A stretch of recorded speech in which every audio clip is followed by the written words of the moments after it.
Oh, I gotta add you. How terrible of a host am I? Welcome to Clay Allen Live. Tonight we're going to be talking with Philip from Geek Omelet, and I forgot to add him to the show. So give me just a second, and I'll do that. And this is my first one, so cut me some slack. Just putting that out there. Where is the? Here we go. Philip, there he is. What kind of amateur show Yeah, is this I'm that telling I've you, allowed myself to come on? I'm bad. Hey, I'm Clay. bad. So, No, what's you're going great. on? Don't worry about it. What's going on? A little excitement, a little reality check, Yeah, and hopefully some interesting conversation.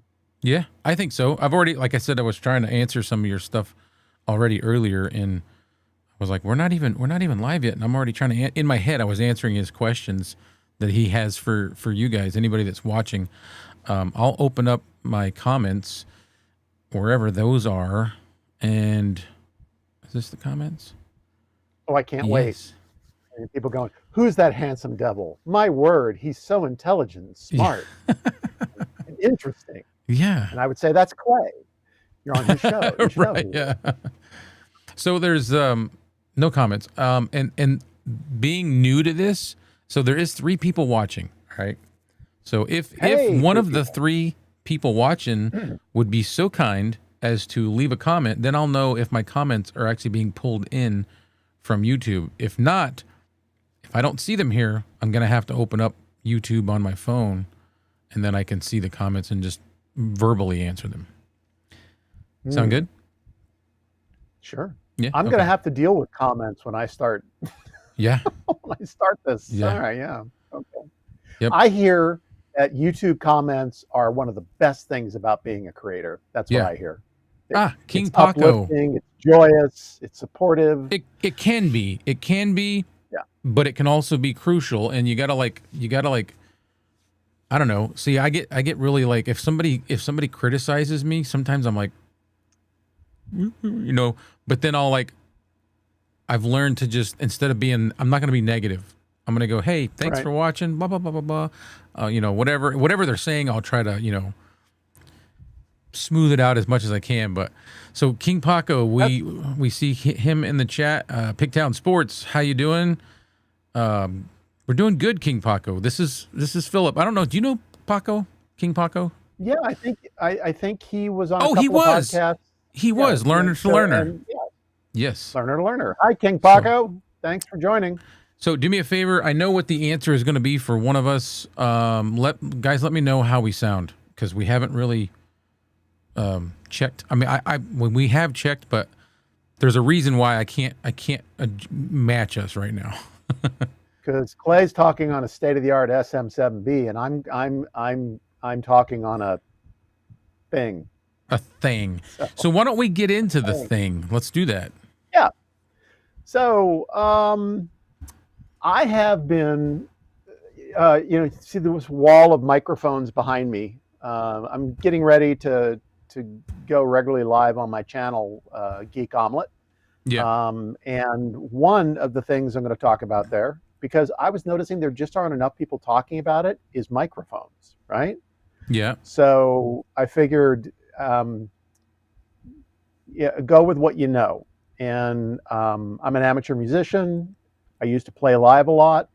I have a lot of gear, and Right. so it's low-hanging fruit. And so I Yeah. can talk about that gear, And and some of that is back there on the wall. And I think what I'm going to end up talking about a lot is deals, right? yeah. The benefit of going with older product, the benefit of going with discontinued product, because when it gets marked down, and there's some great stuff out there. Yeah. And so that was kind of the impetus for today's show. I was looking at wireless mics, specifically from Hollyland, one of the better brands out there. And I saw the Lark M2s, and then I saw the plethora, the giant, I'm all full of big Yeah. words tonight, of copies. And I'm from the industry. I was actually, for most of my professional career, in product development for Sony, product development marketing. And, a lot of times when things look similar, especially when it's a sort of a mass produced product like a microphone, it's because, they're coming out of Chinese factory, X in Guangdong, Right. and they're just filling orders. Um, One of my favorite things to do when I used to go to CES professionally was going to there was a whole hall dedicated to OEMs. And all they would do is they'd bring their wares and hope that somebody from Sony or Panasonic or Samsung or whoever would stop by and go, wow, what a creative little device. Can you make one of those for us? So knowing that, and knowing that sometimes these similarities mean they all come out of the same factory, I got to wondering, can I get the benefit of a Hollyland Lark M2 built in the same factory with same features, same design, but at a fraction of a price? Because even Sony has wholesale bought a product Yeah. from an OEM manufacturer and stamped their name on it. Not that common with a brand like Sony, but So it that happens. happens more than we realize, huh? It does. It does. It happens an awful lot. I would have never And known that. even when it doesn't happen wholesale, it can happen with key components. You know, Right. Sony hasn't made a flat panel screen in. Did we ever produce them? Maybe a year or two when flat panels came out, we made them. We made our own plasma, I And think. when you're talking about like But the newer model TVs, the thin, yeah, yeah, any LCD or plasma television. yeah, And Sony stopped manufacturing their own a long time ago. And that's you can't get a much more important component than the panel you're looking at. But that doesn't mean it's the same. But yeah, they buy most of their panels from LG, and really, especially their OLED panels. Those are LG panels. But the TVs look completely different because even though it's an important component, other things make a difference. So long-winded way of saying I wondered if I could buy a cheaper knockoff. cheap version and would it perform?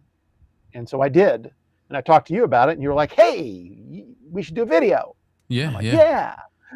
What I So, didn't do is I didn't yeah. hook up my did you the Hollyland Lark M2s? I didn't hook them up. Mhm. I could, I guess, but I just didn't think I was doing other things. I could have bought a pair of Hollyland Lark M2s, except I didn't want to. So Yeah, it was like Hollyland Lark M2 dinner for a week. yeah. I mean, so I did a lot of research before I bought them.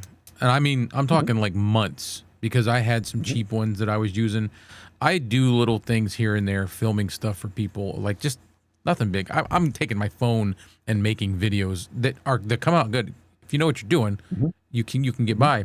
But um, so like I said, months I was looking up all kinds of videos, watching YouTube, reading, like literally reading a bunch of comments or reviews on Amazon before I decided to buy them. And it wasn't mhm, until after a lot of ingesting of, consumption, I should say, of mhm. reviews and media about wireless lav mics that I finally decided. And when I decided to buy them, I wasn't even certain that I picked the best ones. I was certain that I picked the best for what I could afford. You know what I mean? Out of what was out there, and this was basing it on how it sounded indoors, how it sounded outdoors, how they sounded with wind, how the noise canceling was, how the distance, the range was. Range is not an issue. It's not like I need to go far, but if you can go far with it, there's a good chance at close proximity between the mic and the receiver, there's less chances of transmission interruption. So those are Mhm. all things that I considered, and then I bought the Hollyland Larks. Well, actually, I didn't. They were a gift. I got them for And it's a big Valentine's deal. Day.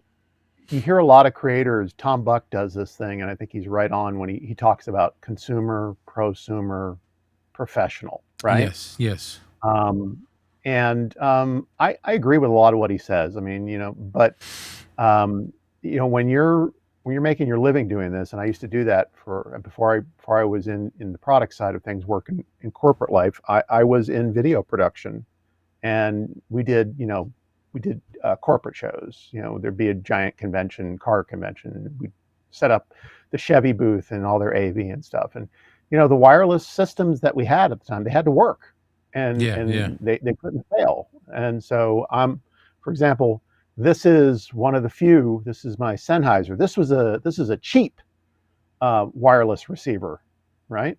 Yep. And this is a professional, and it was the low end. I used to use Sony. Sony makes some really nice systems, but they're super expensive. I mean, we're talking. And what's the cheap one go for? More. Well, right now this is discontinued, so you can buy. I was just looking because I was going to sell it on eBay. You can buy this for under $100 now, but these are hundreds of dollars. The new version of it, I don't even think this is legal to use anymore because the frequencies have been all reassigned. But these things, they can run anywhere from hundreds to thousands of dollars, depending on which ones you get, how many frequencies they can bounce on. I mean, there's a lot of, how much power it has, how many antennas it has. I mean, there's a lot of technology in these things that make it super expensive. And Hollyland benefits by all that learning, but certainly that's not in there. No, there's no way. The difference is that in a really noisy environment, I was telling you before we came on, I've got a lot of RF signal in here, and we were having trouble syncing this up. But I can tell you, even this one, it wouldn't have any issues at all because it's built to take it's just that, in a much worse environment. That doesn't mean Hollyland is bad. It's the right tool for the right use. Yeah. Right.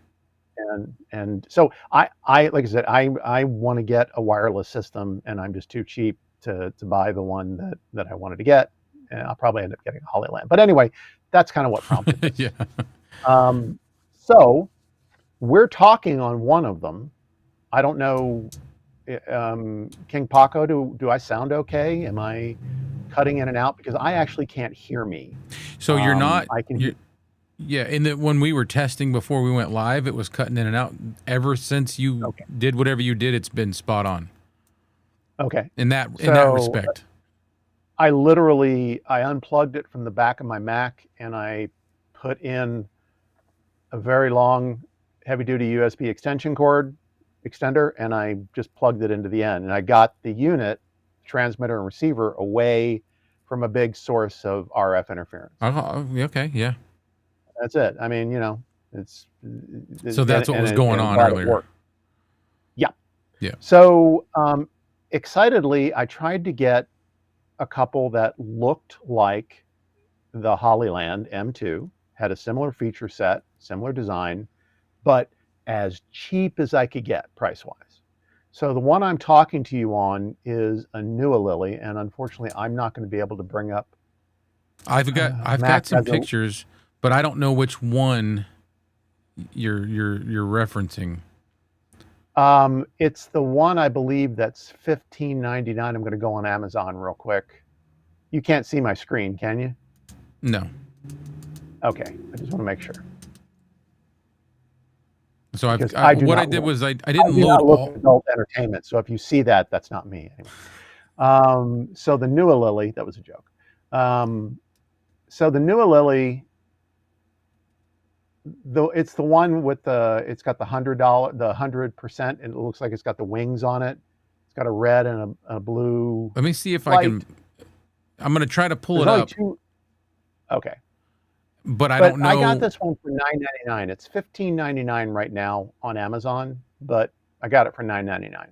I just went for the two least expensive ones that has a similar feature set and the similar number of devices in the kit, because that's one of the things that make these things cheaper. Is they make an iOS version, then they make an Android version, which is typically a Lightning cable connector or a USB-C. Even though you can use adapters, these both come with a Lightning adapter, so I can plug these directly into my iPhone. It just sticks out a little further. Um, comes with 2 receivers, comes with a charging case. Let me go back to the overhead. So this is the Nualili right here. Now, I mean, it's nice packaging for a $10 device, you know. Right. I'm sure everybody's excited to see that, but here we go. So Okay, so that looks very, this very is similar to the Hollyland. the Hang Holyland. on. Yeah.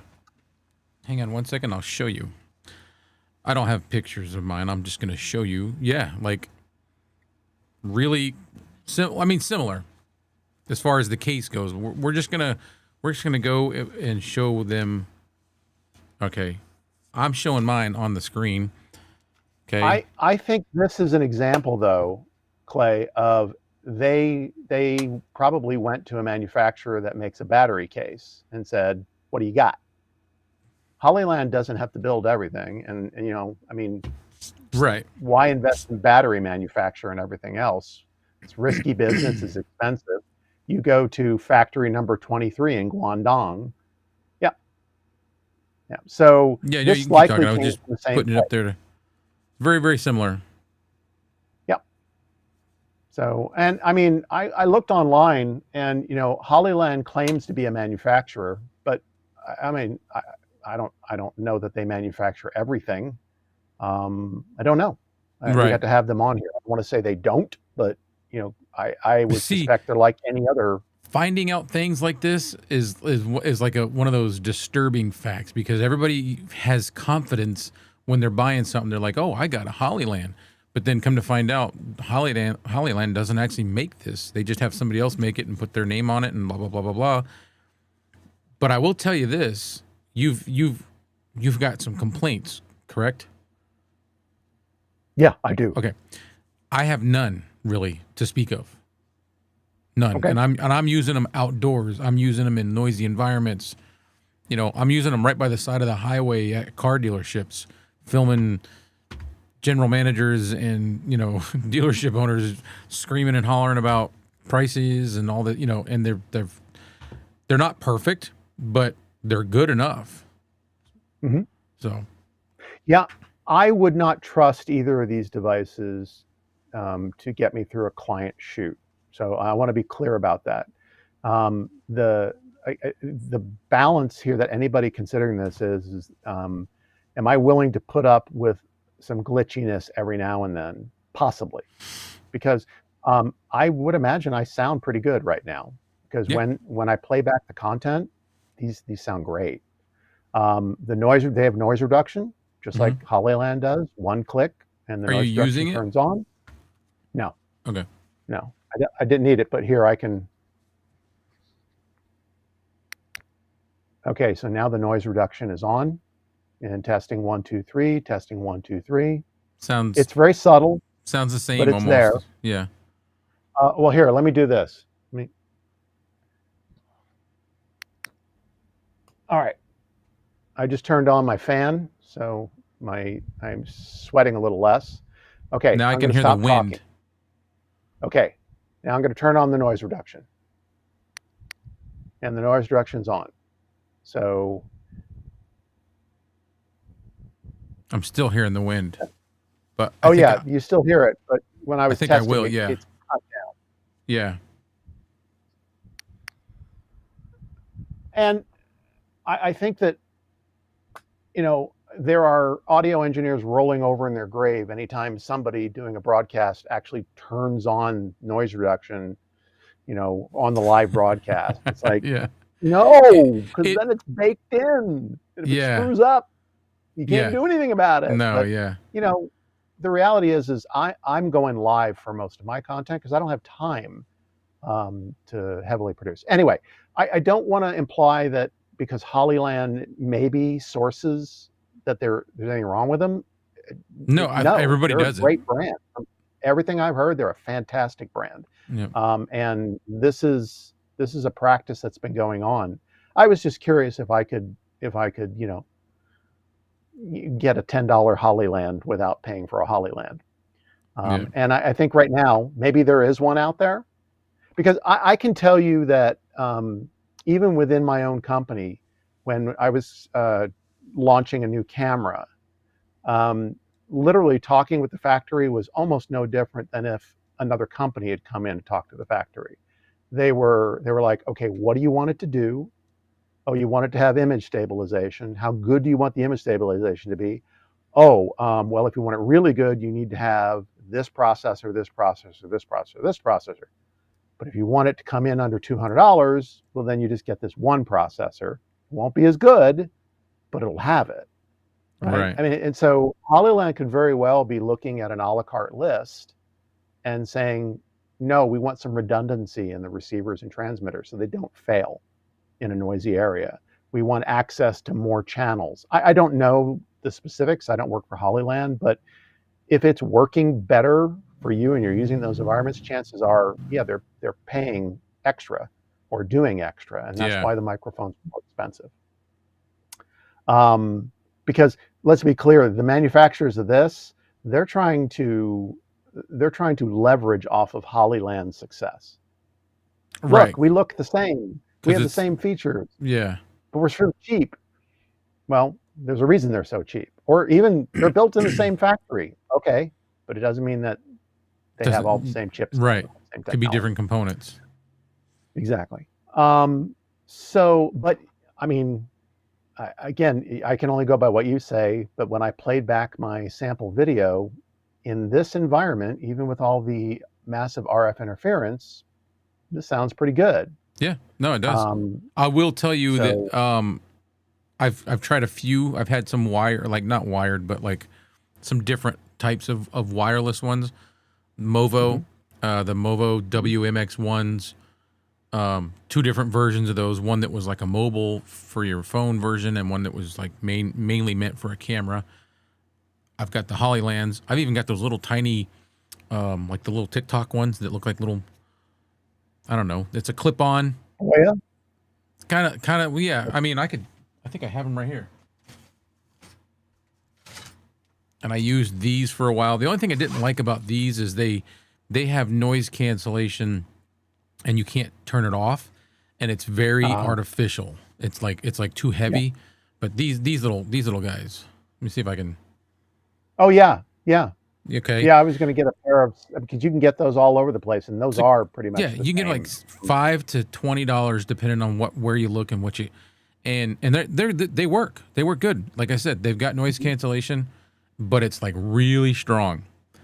And these the Hollylands, I've so far I've been tickled pink with them. Yep. Yeah, I think that it's not like this is going to be my go-to.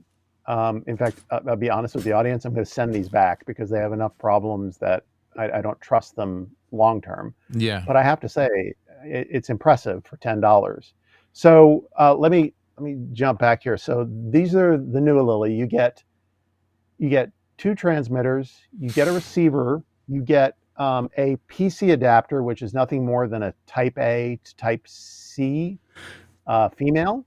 So then you can plug the receiver and transmitter into that. Yeah. You get a lightning adapter, so you can plug the Type C into the lightning, and it works. It works with all those devices. This is running through my PC. It's a sound source in my Mac, excuse me. And it picked up on it right away. No special software needed. So that's nice. And the magnet on these, from a practical standpoint, this magnet, I don't know what the Hollylands are like, but this thing is strong. Yeah, I was just gonna say, yeah. So this is not going anywhere. A ball cap, like a baseball hat. Yeah. You know the thickness of that brim. These will magnetize through that, and that's like a good, at least 1/8 of an inch. So these are really strong on the shirt. I don't know that I would trust these on a ball cap, and that's another price. That's another price vector, right? Yeah. Because the manufacturer says, do you want off the shelf or do you want neodymium magnets? Because neodymium magnets are much more expensive, they're much stronger, they're much better. And that adds to the cost. Right? See, that's a little piece of information that I never would have known. Yeah.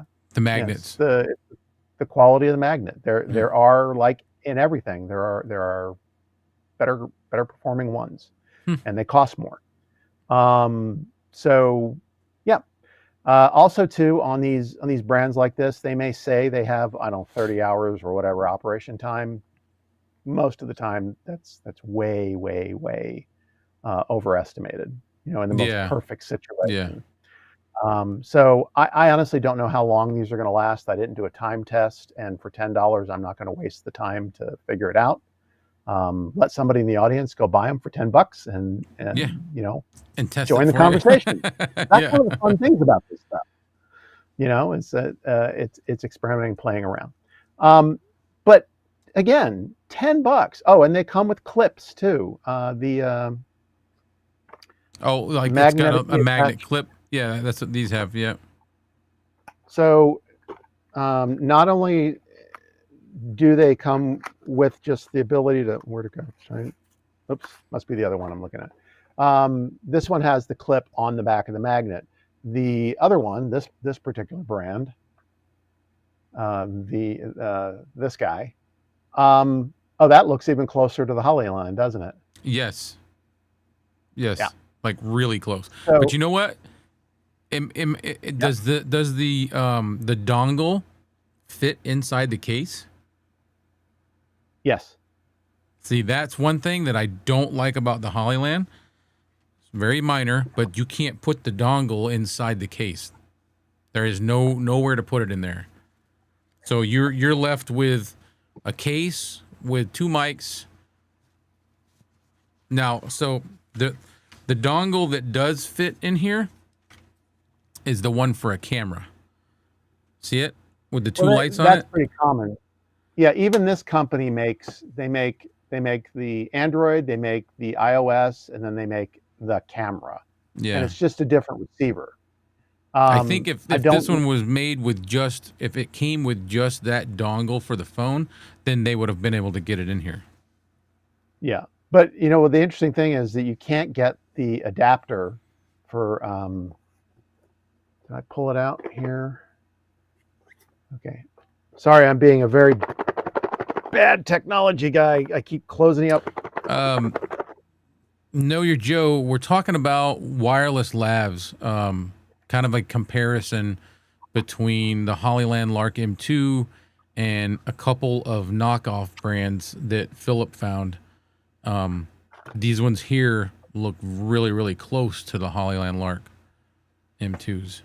So, there's no room in the case for this adapter. So you want to bring it with you and use it on multiple devices. You got to bring it with you. Right. There's no room in the case for the clips. But on the New Lily, in the case, you can insert the microphone with the clip on it. Okay. So you can with the So Hollyland, you can insert the mic in there with the magnetic, because it's just like a little disc, a little magnetic disc. yeah, I'll show them for everybody that's watching. It's on the back, right there, and it just slides off. I got a little bit of a delay going on with my cameras, but yeah, it just slides off. And then you've also got that comes with it. it'd be interesting if we could get really close to see, because this is where they don't bother changing the design of things much. Oh, you're frozen. You there, Clay? No, I'm just sitting still. Clay? Hello? Oh, Here it we froze go. up for a minute. Yep, it does. It happens. It's live. Can you see me now? Yeah. Am I synced? Am my Yeah, lips no, still you're good. synced? You're good. Okay. I'm trying to show you the clip. Just to. Oh, I've got him in a bag. So I don't know if you heard what I was saying, but Yeah, I heard it's everything. looking at things like this. This gives you an idea, just like the case. Did it come, from a generic manufacturer? And again, no criticism of Hollyland. No. I personally, this is just my opinion based on nothing other than pulling it out of my butt. I don't believe that Hollyland is producing 100% their equipment. Probably not. But So maybe they are. let me see your clip. Okay, I'm going to show you something funny. Yeah. It is almost the exact same clip because look at that little hole You can't see it as well Yep. against. Yeah, it keeps trying to, but I think this is the exact same clip. Yep. And again, it doesn't mean that everything is identical, but No. it's a good indicator that they've OEM'd key components. And why wouldn't they? Sony, we used to talk about this all the time. People would come back and say, well, if LG makes the panel, then why don't I just go buy an LG if they're cheaper? And it's like, yeah, man, processing is everything. Right. And Right. nobody, even today, and I haven't worked for Sony for a decade. I've got no loyalty. But there isn't a company that does a better job with video and audio processing than Sony. They're still Yeah. the kings, and that makes a huge difference. That can make that panel look that much better. So maybe the team at Hollyland, they've got some real expertise in noise reduction, in reception and transmission. I don't know. Man, it'd be cool to have somebody on. That's what I used to do when I started out with the company. I was the guy who did the interviews. It'd be really kind of cool if somebody from Hollyland would call Clay and come on, get a field trainer to come on and have a conversation about the Know Your hardware. We Joe's want got to a know. bunch of questions. I just want to address them before we get too far away from his questions. Sure. He Sure. asked how they sound. Well, Philip is using the cheap knockoff versions of the Hollyland Lark right now, so you're hearing how they sound indoors. And then he's asking if we like the brands for less money. I mean, your opinion was what? So you got to ask yourself, for $10, I could buy 3 pairs of these, and if they failed, I'd have 2 backups. Yeah. 30 Yeah. bucks. That's pretty appealing. For me, the reason I'm going to send these back is where I need some distance, right? And every Yeah. time I did a distance test with these, that's where they failed. I wasn't able to get 30 feet. And frankly, they were failing sometimes as far as losing connection right next to me. I've got a recording. I've got Do a you guys recording want of me to them. hook up the Hollyland Larks? Or no? So, but I will tell you that the cheapest Hollyland Lark M2 you can get is like $89. So Yeah, if all you're going to be if all I were going to be doing was this, yeah, I'd go with one of these. And like anything, it's reading the reviews. I didn't do my typical research, which was look at the reviews, but there were hundreds, if not thousands, of reviews on these things. So if you're willing to take the risk, and you've got a very limited budget, and you want a wireless mic, 2 wireless mics, Yeah. then these are really compelling. Here's something that's interesting. You don't have to have a pair of calipers, do you? Calipers? Yeah, for measuring. No. You got to get yourself down to, whoops. Cancel Like that. There we go. Got to get yourself down to Harbor Freight, Clay. Yeah, I know. So I can do my micrometer, like a micrometer. Is that what you're talking about? Yeah. Yeah. Because I was like, I bought these because they looked like the Larks. So what is this? This is 31 millimeter. Okay. And then this other brand, they're actually smaller. These are 26. They look a little smaller, yeah. But yeah, I can't Yeah, they measure are. the Hollylands and tell you the difference. Sorry. I should That's go okay. get some of those. I have a scale. I just haven't brought it up here. Know Your Joe's asking. So the Hollylands, yes, they're that 120. That's what I paid. I paid one. Well, my wife paid. What he's using right now is $10. I paid $10. They're going for $15.99 on Amazon right now. This other brand, there is a difference in sound on these. These are the so these are the Nualilies, the big ones. Yeah. And the smaller ones are You know what? I'm gonna have to go on to Amazon because they just add names to these things. Some of these names they just make them up. And I know I had a hard time coming up with product names that weren't registered. Queen Link. These had great reviews. Oh, I saw that. That's their store, Queen Link. Queen Link, yeah. And the Queen Links are the smaller ones. Now I will say that in my, come on. Oh, there we go. In my testing, the Queen Links don't have the base that the Nua Lilies have. I'm gonna These look have up a much wider dynamic range. the Queen Links. Does that matter for vocals? I don't think so. Quad mode. I like it. Yeah. But they've got all the same. They've got noise canceling. They're on the same frequencies. They're smaller. They're lighter. I mean, this is a light. This is light, but you can see it's still kind of pulling down on my shirt a little bit. You know, just a little bit. Mm-hmm. Yeah. These don't. These do too, a little bit. Now these have the little you were talking about. They've got the magnetic clip, right? But they also come with, you have the ability to put a shirt clip on it. You just can't have it in the box at the same time. Yeah, I chew my nails. I opted to just use the magnets because they work good. Yeah, I'm just gonna make a necklace. But There you this go. magnet is nowhere near as strong as the magnet in the Nua Lily. And I suspect from what you're saying about the Hollyland, they're even stronger in the Hollyland. So I'm not here to recommend they're good one thing over another, but it is impressive. They're performing well above a $10 pair of wireless mics. So, yeah. And I wanted everybody to know that, like, from my findings, don't judge on the sound indoors, because these things seem to thrive and flourish outdoors, not indoors. I don't know why, what's going on there, but they sound better outdoors. So if you think they sound decent enough with him being indoors, that makes you want to go ahead and purchase them, just know that they'll sound even better outside.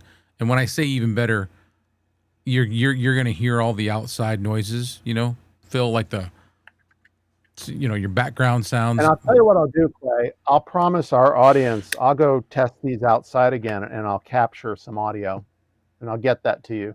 So I've got a link in there for the Quad Link ones that's on the Queen Link store. What's the other ones? Because I'll look them up and put a link on the chat. Nua Lily. Nua Lily. Yeah, Newa Lily, all one word. Newa,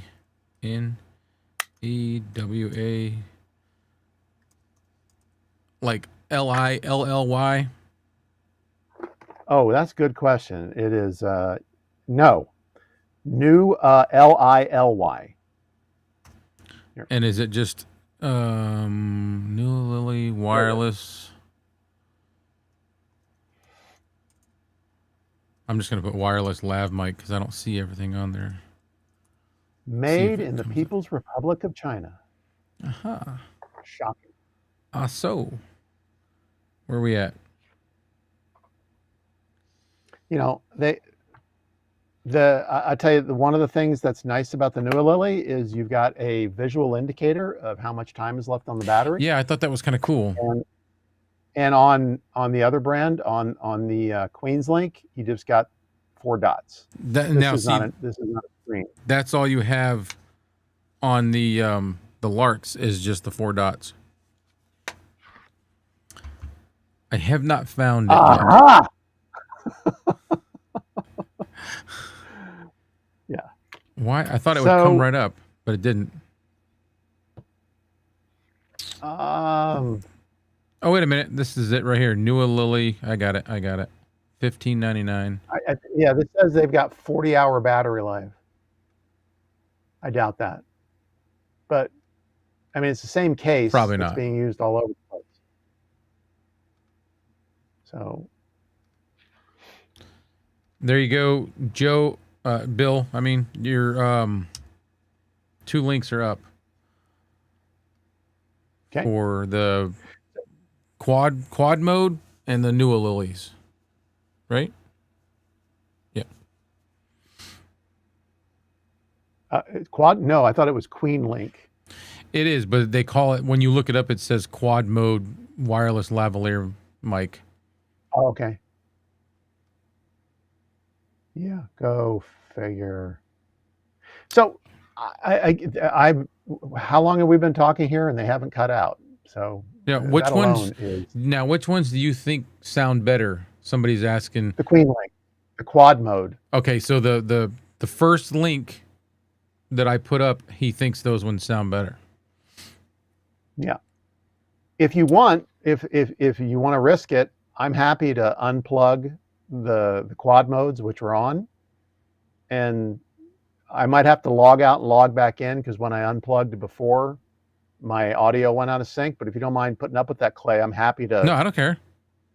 plug in the other ones. I can hook up the Hollylands if you want, so that they can hear. Okay. All right. So hang tight. So be patient with us. We're going to mute, and then we're going to do that, and we'll be right back.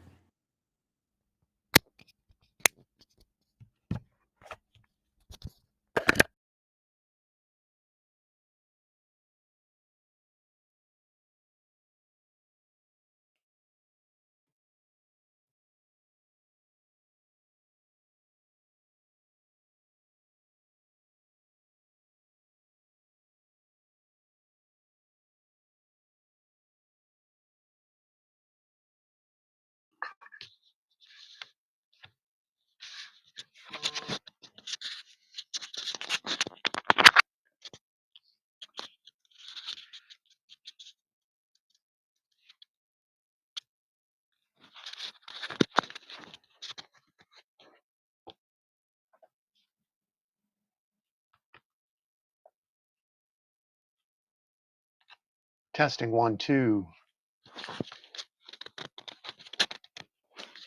Testing 1 2.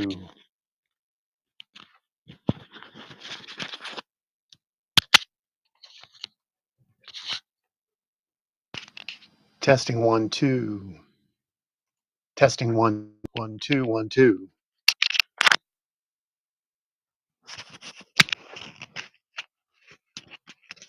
All right, I can't hear you, Clay. I don't know if you can hear me. Well, because I'm muted. Let me just. Yeah, you're coming in. Okay. Am I in sync? Did it go out of sync? Yeah, it went out of sync, but that's all right. I think if we go out of the thing now. Okay. If you want me to, if it's too painful, I can log back out and log back in. No, not at all. It's not bad. I'm going to see. I'm going to see if I can switch over to that mic. Yeah. Well, the other one's disconnected, so if you're hearing me, you're hearing this mic. Well, I'm going to see if I can switch over to mine. Let me just. Oh, I'm sorry. Where do I put it?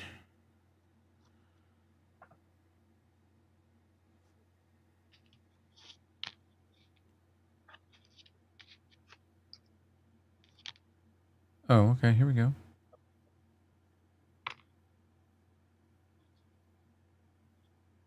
Oh, and here's another indication. Look at, they're clearly buying the accessories from the same place too. Yeah, they're exactly the same. Yeah. Well, are they? Yeah, they are. They are. I thought it's just the light, but this one looks like it's gray or black, but it's the same thing.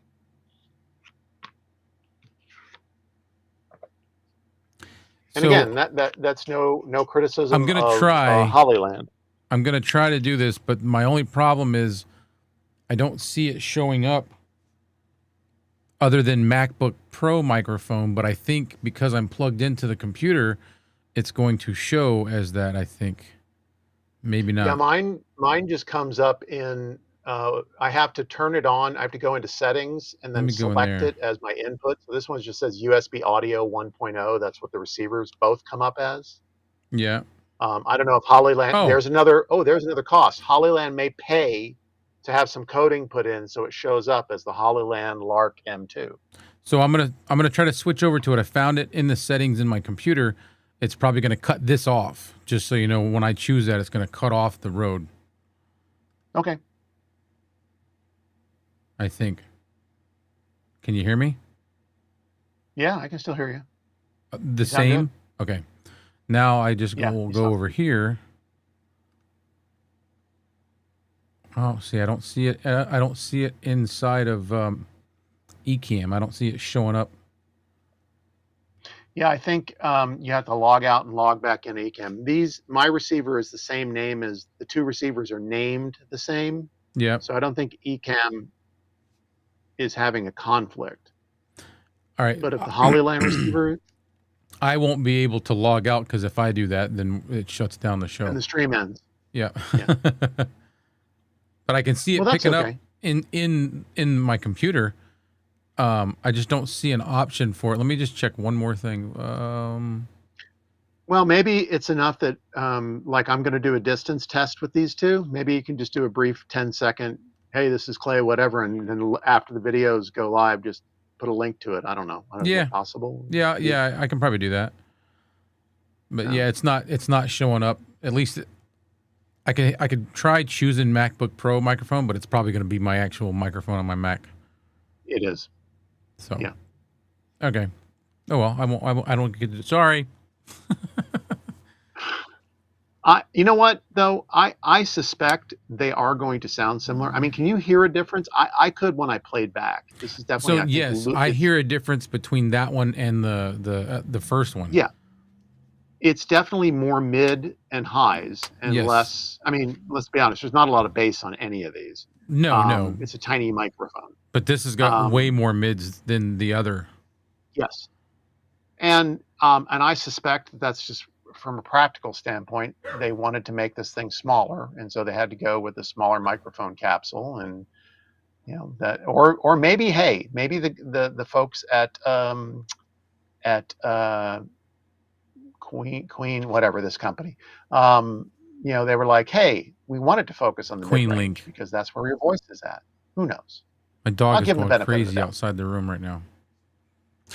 Yeah, I mean, I have to tell you that in this little space I'm in, there's a full size refrigerator, and oh, here, I'll turn my fan on. Let's see if you can hear it more. Hang on a second, because a lot of those frequencies, um, when you start turning off the bass frequencies, you start getting less of them. So here we go. The fan's back on. You hear it? Yeah. So that's an example of one of the benefits of this here is that I can now have some evaporative cooling and not be so sweaty. Yeah. And it's not coming up on the microphone because Yeah. those frequencies are below what this will pick up. Yeah, I didn't hear it at all. So, but Yeah. I've also And no got noise canceling. I've got an air conditioner I running, mean, so there is noise canceling, but I've got it my off. my air conditioner, my ears are fighting between listening to the air conditioner, so I might not, you know what I mean? Yeah. So, on the backs of really great brands, if you're if you're willing to take a chance and you don't mind, returning it, and Lord knows that retailers make it really easy to return things. You might be able to save yourself some big bucks. Um, and like, I don't. It's not that my studio is heavily treated. It's not. It's got some treatment in it, but my philosophy of treatment is put lots of things on the wall and diffuse, right, Yeah. rather than absorb. As long I as do they're have not some absorption. reflective, Yeah, yeah. I mean, I got a rug on the wood floor. Got a big rug I got off of Craigslist for $10. And it took the noise down. I got 20 foam panels with a 1 inch gap behind them spread out, so yeah. there's some absorption, but the biggest thing is I got a lot of stuff. So those sound waves that are bouncing around, like, I have no bass traps at all. I wish I did, because the corners are killer. They just kill. Yeah, I don't have anything like Um, that. What I've got is moving blankets. My entire room is yeah, wrapped. moving blankets Like are great. I literally hung them on 1, 2, 3 walls, and then this wall has acoustic foam, cheap. Above me on the ceiling is acoustic foam. Below me is Yep, double thick carpet, and then on my desk, everywhere you look, I have those neoprene like desk mats. yep, and Yeah. that's pretty much it.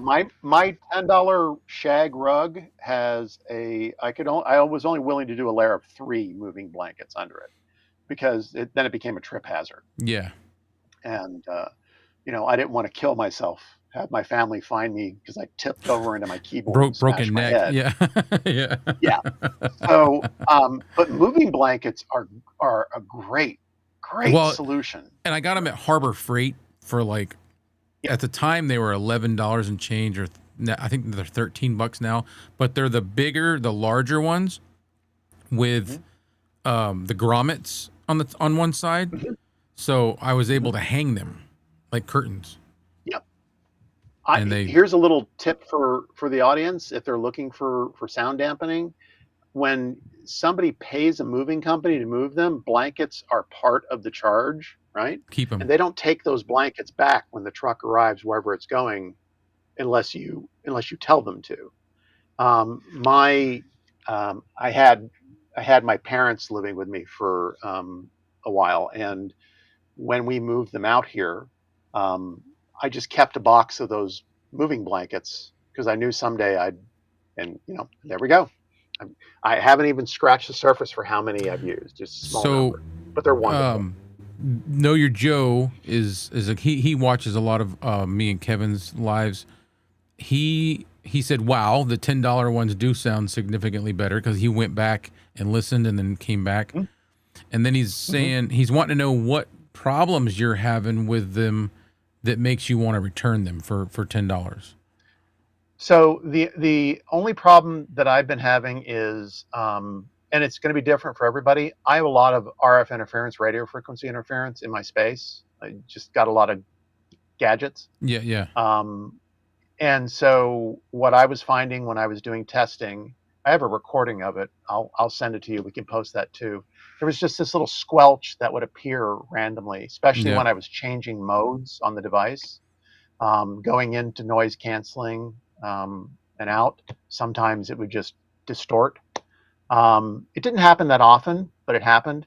The biggest thing was, and I'm going to try it again, but when I tried my distance test, you know, I wasn't bark on his giant field surrounding Yeah, his house or his yeah, where he can go 1,000 feet. I It's a little harder for me to do that, but it wouldn't have mattered anyway. I Once I got around 30 feet, it started oh, cutting in it's and out. okay. So Now I don't that's a good think we reason. need that, No, but but that goes back to what I said earlier.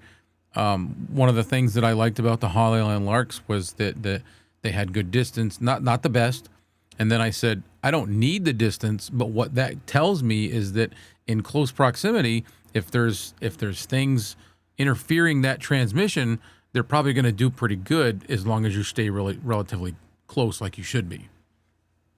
the good news is Amazon has, for most things, a 30-day return policy. So you've got plenty of time to think of what's the most difficult, challenging place I'm going to be using these in, and Yeah, take it there yeah, and find out.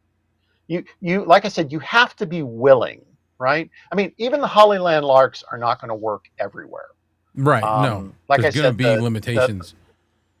yeah, the thousands of dollar wireless mic systems that I used, they also had failures at times, and you'd pick up some dock worker's radio suddenly off of over the Right, audio right, right. on your stage. It just happens, right? Yeah, But you've got a much higher chance of it happening on a consumer device yeah. than you do on a pro device, mainly because there's not the room for all the filtering and No, the because you're talking about devices that are like yeah, this big versus yeah. you bring it back in. Yeah, there you go.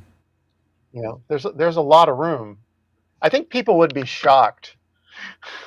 I know I was the first time that I got told by the factory that image quality has so very little to do with how many megapixels the sensor is, and a lot of it is just cleaning up a really bad picture or cleaning up really bad sound. Post Mm, processing in most electronics right. devices has gotten really, really good. Yeah. That's one of the exciting things about AI is that it's taken all these engineering tricks that have been going on for a couple of decades and getting better and better. And from a software perspective, it can it know it's got access to all that, so it Right. can guide and recommend, and yeah. So I'm sorry, who was asking the question? You said Joe. Yeah, it's Know Your Joe. His name's Bill. So Joe, I would say try it. You know, For if you've got $10. the time and you've got the desire to test it out, Mm-hmm. then do it. Yeah. I mean, I like doing stuff like this. I like getting a good deal. I like finding that hidden gem. Yeah. You know, I used to go to the Habitat for Humanity restores here in San Diego when Sure. they had Yeah. them. They shut them all down. We have 'em. I love finding, you know, things in the bin. So if you're like that, it's manna from heaven. So, He says they may but not be the again, best sounding ones, but they're decent for $10. He's impressed. Yeah. Yeah. Next time I'll have this so that you can see the comments. I didn't do that, so sorry. Okay. No, that's fine. That's fine. Let me think if is there anything else I wanted to mention on these? Oh, so I only picked two, and my criteria was what's the cheapest, right? Yeah. There are just on Amazon alone, I'm pretty sure there's at least 100 different brands and models. Oh, there's more. Yeah. Things. And of this shape, right? If you want to go with the stick ones, there was a stick one that looked really interesting, but I was like, nah, that's off topic. I won't. And it was $8.99, and it came with two in the box. It actually, the receiver on one end had the lightning cable, and on the other end it had the USB. So it was one receiver transmitter, but two plugs, right, instead of this adapter kind of thing, which is nice because then it's not, you know, sticking out so far from your phone. But, you know, this has an advantage too. Believe it or not, this little device, when it's plugged into your phone, I'm backwards, that little inch of distance between here and your phone's USB or lightning port, that can make a huge difference in picking up interference or not. Some of the receivers, some of the receivers, they don't have, like this has a control on it for, I don't know what that's for. What does it say? Some kind of linking or pairing. Is that the noise? Is that the noise cancellation? No, I think the noise cancellation is on the device itself. On mine, on the Hollylands, that does the noise cancellation as well. There's one on the mic and then one on the dongle. Oh, here's another one. So the Queen whatever, they have to charge in the case, right? Because they're the contact chargers. That's how mine are. Okay, but the newer Lily has contacts and USB-C. Well, that's dandy. If your case is dead, you can use that. You can plug them in and charge it back up for, I don't know, 10, 15 minutes and probably get another few minutes of use out of it. That's kind of cool, actually. Yeah. And again, these are all a la carte things that manufacturers are faced with. Here's your list of features we can give it. What do you want? What design do you want? Oh, and that's what determines the price point. Yeah. In a lot of cases, yeah. Literally down to like, do I have one out? You said I was a product manager. I've moved it. I put it away. But one of my products, I told the factory, I said, it had plates that you could put on top of it. This was before smartphones. Yeah. And it was right before the iPhone. Actually, no, it was right when the first iPhone came out, when we were marketing this thing called Milo, My Life Online. And it had these click-on plates, colored plates. And I was telling the factory, I want candy apple red. And they were like, you can't have that. I was like, why can't I have that? Why not? Because that takes 3 coats of paint. If you want candy apple red, it takes us 3 passes. And 3 passes increases the price this much. And we have to And keep it we don't in want to this. increase the price. Yeah. I Yep. got Candy Apple Red, Oh, you did? but and we ate the difference in price. But yeah, they were adamant. They were like, no, it's a two. We only do a 2-pass process. Otherwise, and they weren't doing it. That was another example of a. It was a Sony product that they were outsourcing parts of it, and the plates were part of it. It's common. Yeah. Everybody does it. The question is to what degree, and even then, if it's wholly produced by OEM manufacturer X in Guangdong or wherever in China, that doesn't mean it's bad. But you have to do the homework to figure out if it's going to work for you or not. I mean, these work. Clearly, they work. Yeah. I don't know. I'm rethinking actually sending. I'm rethinking sending these back. I might hold on to them a little longer. And because again, $10. Yeah, they don't sound bad. I mean, if you're planning on using them in there, they sound pretty good. Yep. So, hey, this could be a segment going forward. Just this week for $10, I bought. Yeah, we definitely can do that. Yeah. And like I said, next week, next time I'll have the comments up. Same cheap time, same cheap. So he already bought some. Time. He said he used the link and he bought 2 pairs. Cool. Yeah, he said I'm an influencer. Bought one for him and one for his sister. So I'd be curious if this is probably something else, and I'd have to look in the manual and see if they publish it. They might. They got a spec section. With wireless devices, wireless devices. I've got a Rode Interview Pro. A manufacturer has to make a decision how many channels within like in this case that's 2.4 gigahertz. How many individual channels am I going to put in it? Because that determines how many basically transmitters and receivers or radio chipsets they've got in. So some manufacturers will choose 5. Some manufacturers will choose 10. Some manufacturers will, go the gamut. It increases the price. It can increase the size of the device.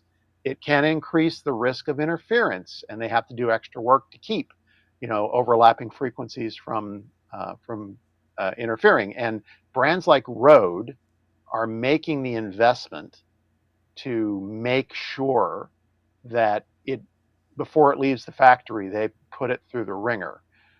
One of the downsides of a lot of these really cheap manufacturers out there is they're not making that investment. Their customer are the beta testers. I mean, the entire life cycle of the product is the beta test, right? And they'll, if you're lucky, fix it in the next iteration. Whereas, a company like Sony and Samsung, I can't believe I'm saying this about Samsung, and Rode, they're actively working, especially a company like Rode. Again, I don't want to come off as a Sony fanboy. I spent a lot of time there, and I was deep in the bowels. Well, you're coming from a place of education too, so.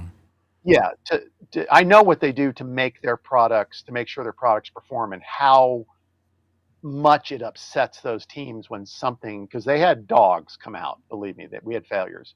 But Rode is one of the first companies that I've come across that when I look at the investment they make in updating their products and adding features and making corrections, I'm like, yeah, this is one of the things that made me proud to be developing products, at Sony.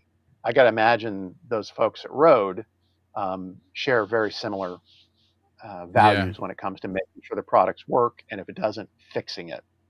I will say something to add to that, to not to this isn't like a rebuttal, but kind of speaking up for the cheaper companies in that aspect. One company that comes to mind for me that yes, they're using us as, like the beta testers, but they actually listen and they actually do things about the things that we say is fine. I, yep, I know where you're going. I hear that all the time about them. Because I really do. this microphone, here, this is proof, like legitimate proof. So, have you heard what was the issue with this mic?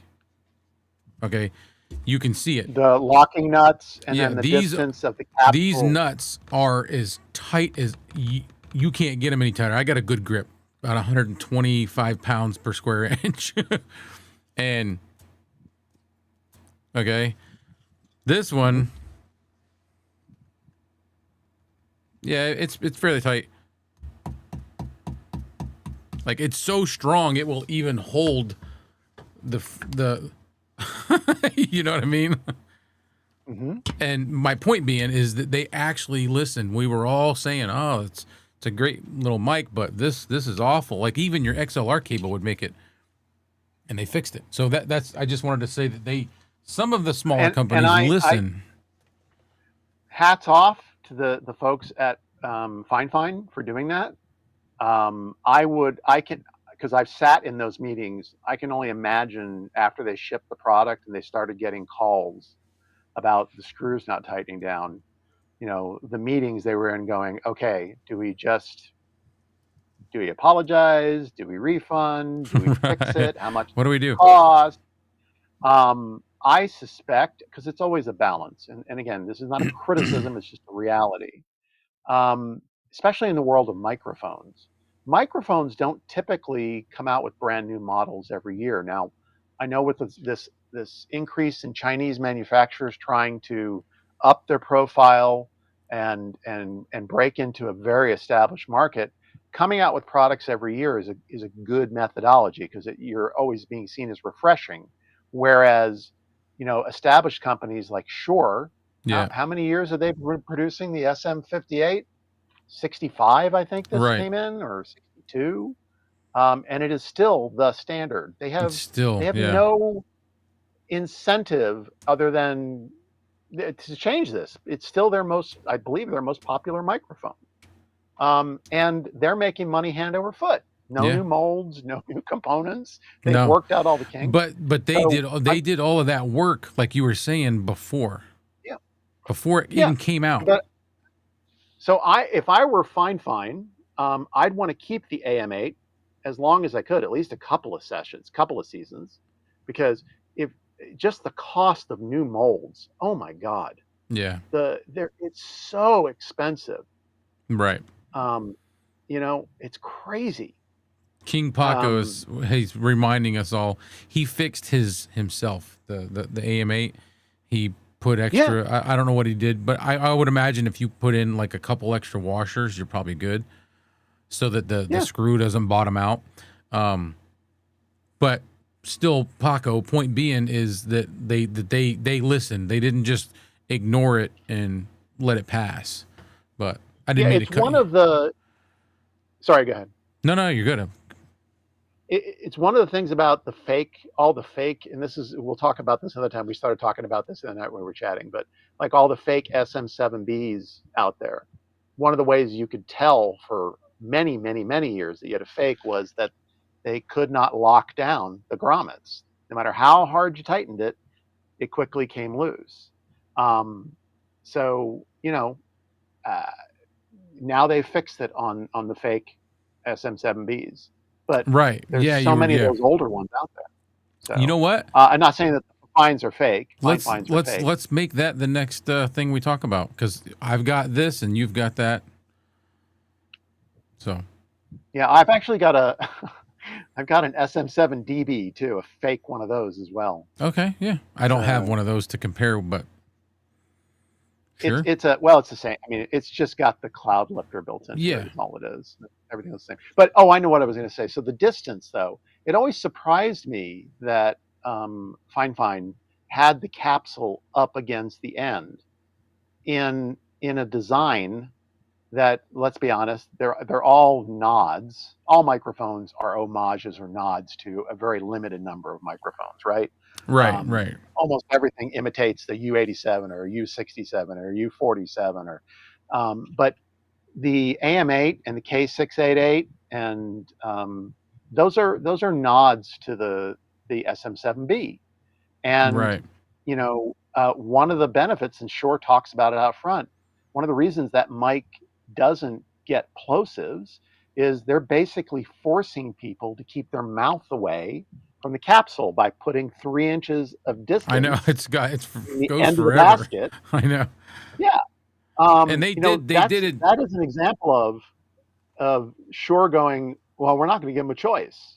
Fine did So improve on that, but not. yeah, It's not nowhere near. It's 15 millimeters. You can see it right there. Look at my beard. well, I bet you when they come out with the K788, the distance is, especially when you look at the numbers. I was listening to a Bark video where he was just looking at the most popular mics for sale on Amazon, and Fine is kicking ass on Oh, Amazon. like how many have been bought and how many they've Yeah, sold. Yeah, units. yeah, I mean, I would kill for that. I would have killed for that kind of business when I was a product manager. yeah. So hey, hats off to them. But when you're doing that kind of volume and you've got so many people using your mics that way, and you can improve the sound even more just by By doing what doing that, Shure did, increase that gap. yeah, they need to I make would it suspect, further. yeah, yeah, they do. But you know, it's they've got time Yeah, because there will be a K788 or whatever. yeah, something. Yeah, There'll be a follow up. with a 2 to 3 Um, inch gap. yeah, That's what this has. I mean, It's like forever. when you look at I'm going to get beat up over this, I know, because I'm oversimplifying. But when you look at the SM7B and you look at the SM58, Yeah, right? They're both Unidyne 3 capsules. And okay, I'm going to get myself in trouble for this, but Shure talks about, well, we tune them, right? But what they don't tell people is that what they're calling tuning, most people think, oh, they're electronically adjusting how tightly the capsule wires are wrapped. No, they're all Unidyne 3 capsules. they're, they're grabbing it off the Unidyne 3 shelf, and it's in the SM7B and it's in the SM58 and the other microphones that utilize Unidyne 3. The tuning that they're often talking about can be and is not exclusively how much foam is on the yeah, inside of the head basket. yeah. I hear this is an SM58. This is not an SM58 head basket. I swapped out because this head basket got me an extra inch of distance between the capsule and the actual Shure ball head Right. basket. Yeah, And it pushed it. Yeah, changed the way this microphone sounds on my voice. I mean, that's tuning, right? It's not just electrical yeah, adjustment that some engineer, it may well be. It's like when you say to a wrestler, wrestling isn't real. Okay, it is real. yeah. Those What they're guys doing are is real. Yeah, killing themselves, yeah, but it is performative, and the outcome is decided in advance. That doesn't mean it's fake. It's just not the same as a W, was it MMA wrestling match? right. You know, Big difference. That's but it just is they go every out and bit fight. as Yeah. much of a sport and work and everything Oh, else. it's definitely So, they go through a lot. all tuning is not only done by an engineer, right? It's you're tuning your microphone when you decide to use a piece of foam that's a quarter inch or a half inch. What's the density of the foam? I've got Look at this. what was I doing? There's a lot of tuning going Yeah, on right there. yeah. And it does a It good is. job. It is. Oh, where is it tonight?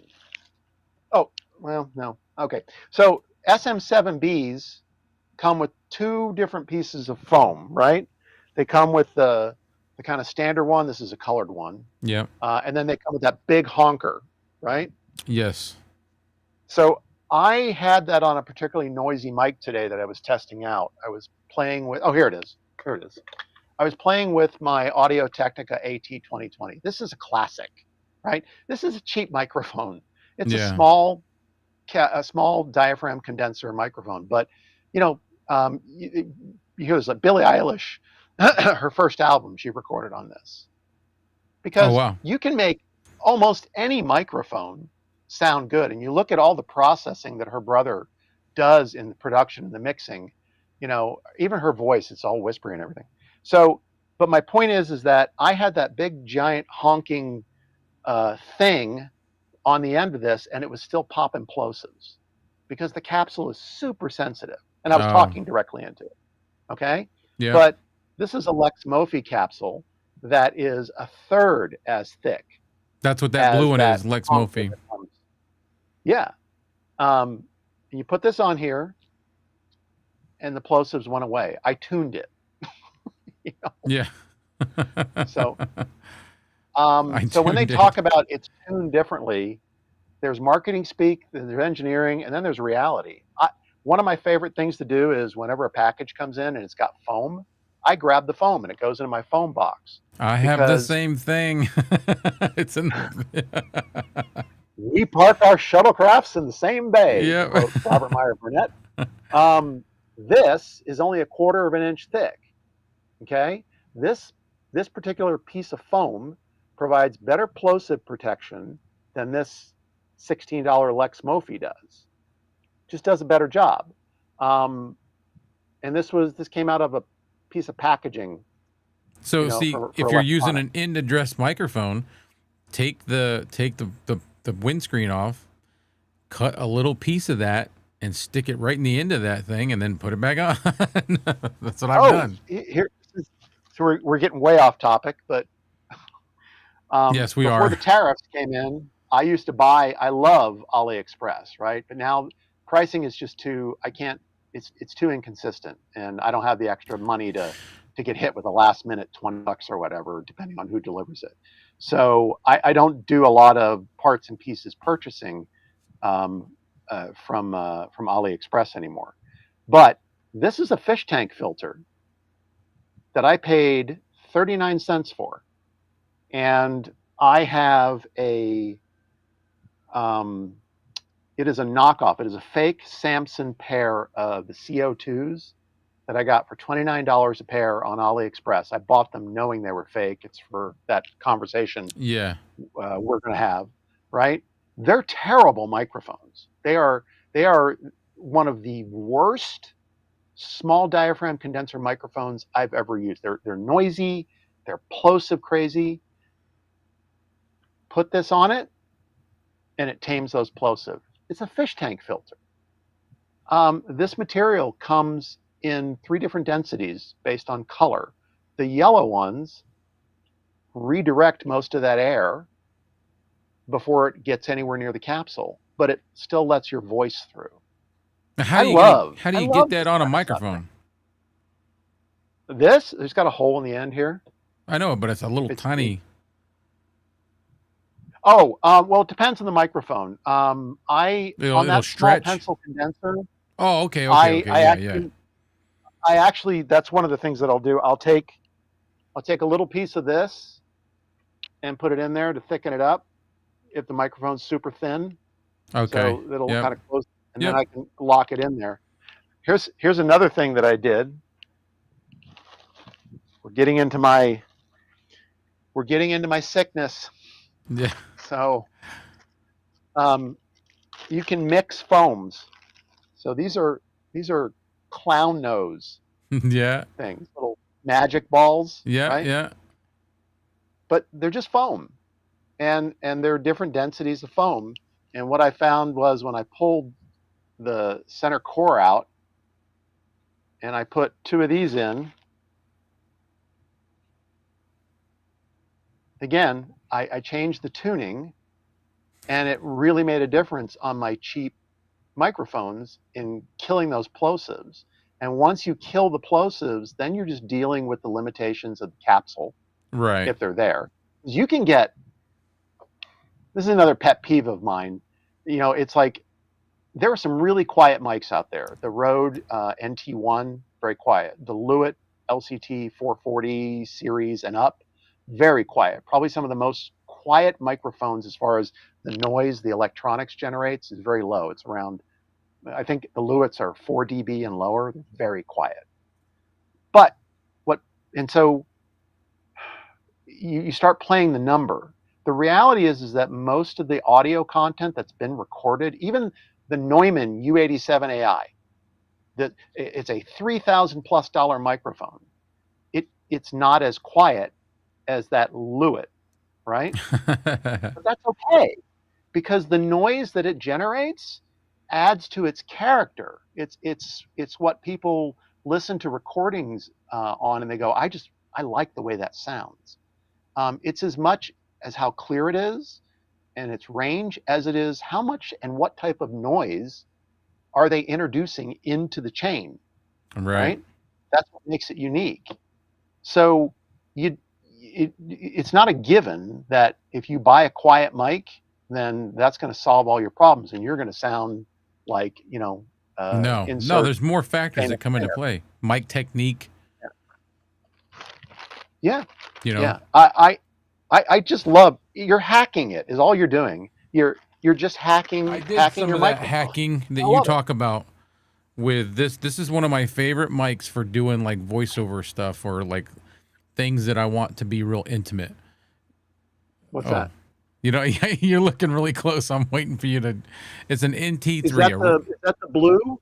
No, this is a Rode NT3. It's for like. Yeah. Oh no, I've heard you picked it up recently, didn't you? Yeah. So here's what I did, because using it like this with this doesn't go here, but I think it sounds really good when I'm doing like, I do like different little things. So it's a good voiceover thing. This is what I did. Okay. This by itself it's really loose. It just flops around. So I had 3 K669Ds. Okay. Mm-hmm. I sent one to my son. I took one and I changed the interior, like the built-in pop filter that's inside of it. I changed it on one that I put the big chunky black thing that you're talking about. So I took the head basket off of it, and this is what's lined inside the K669D. All right. Just happens to fit perfectly on this, and it also is a nice spacer for this, and that's how I have a nice pop filter for the Rode NT3. Yep. And if you've listened to me use this, it works good, man. It sounds nice. It sounds great on your voice. It really does. And that's the other thing is that, how a mic sounds on your voice is different than how it sounds on my voice. Correct. And, these are all data points. Nobody watching these should ever, my advice, in my opinion, should ever go out and buy a microphone just based on what I say. Right. No, because it's going to be different for everyone. Exactly. But it's the collective information you get by watching Bark and watching you and hopefully watching me and Tom. Oh yeah, they're gonna watch you. And then, because again, all of us have very different voices. Yeah. Or PAGs at MEI Studios. And let that inform your purchase. You're talking about we're talking about hacking. So another thing off of AliExpress. So you can see You've got one of the clown noses. The fish tank filter. This is a closed cell foam that I did a thin layer of. Oh, okay, yeah. And then you've got it's down here. You've got a small diaphragm condenser foam, and then you got the head basket. Again, something else I was just playing around with. It's heavier than the microphone, but yeah. No plosives, and it actually gets some decent tone. Is that what's on your SM58? No, Oh, okay. no. This is actually a. This was I bought. I've just been moving my stuff around, so I don't. I don't think I. Oh no, it's hanging up on the wall. Um, I went on Facebook Marketplace and somebody was selling. Oh, hang on a second. Hang on a second. Sorry, you're gonna see my legs.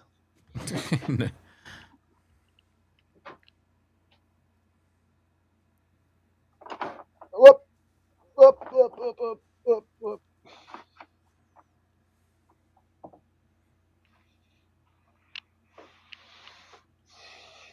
So, speaking of your Rode NT3, right? Yeah.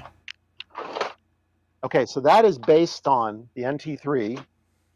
Partly, it's based on this. This is an AKG C1000. This is the 4th generation S, right? Very similar microphone, small diaphragm condenser. They're very similar profiles. And this is one of the most hated microphones in the world. This thing, Red Cabin Acoustics, literally did an entire series on all of these microphones. Took you through Yep. each one. Fascinating content, but it was meant to be an inexpensive overhead mic, drums and stuff like that. I think my voice sounds great on it, like the NT3. Yeah. Uh, Not meant for this, but it sounds good. Yeah, and what's one of the interesting things about this is it didn't come with it because I got it cheap. But speaking of which, Red Cabin Acoustic just chimed in. I'm here. Hey, love your content, man. Love your voice. You know what a voice. Yeah. That is some Barry White quality bass that man has. I know he's got a good voice. You know, the only time my voice gets that low is when I have like a chest cold. Now he's the reason. Then my Barry White. He's the reason that I even have an NT3 because I was contemplating like looking for a different mic. You know, I wanted something for doing the raw channel, and he's like, "You need to get an NT3 because I think that's going to sound good on your voice." So I got one, and he was right. Yeah, I'm not going to talk about it on the air. I had an idea for a business around that kind of thing about helping YouTubers pick a mic. Oh yeah, we'll talk about it offline. But I think there's money to be made in that.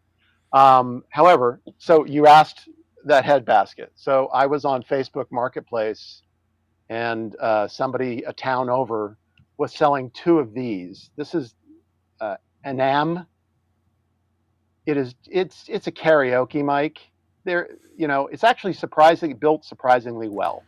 But I got 2 of them for $35. And one of them, there's something wrong with the capsule. It's very bassy. So so that's where this head basket on my SM58 came from. Yeah. Because it's the same thread size, but it gets a little more gap. And I was just playing around. And so yeah, that's where it came off of, was this Anam. That looks I love doing this kind of stuff. Yeah. I've got a mic in the back it's a nice here. head basket. That's a gorgeous looking mic to me. I think I got a bad one. I sat on it for too long. I should have returned it.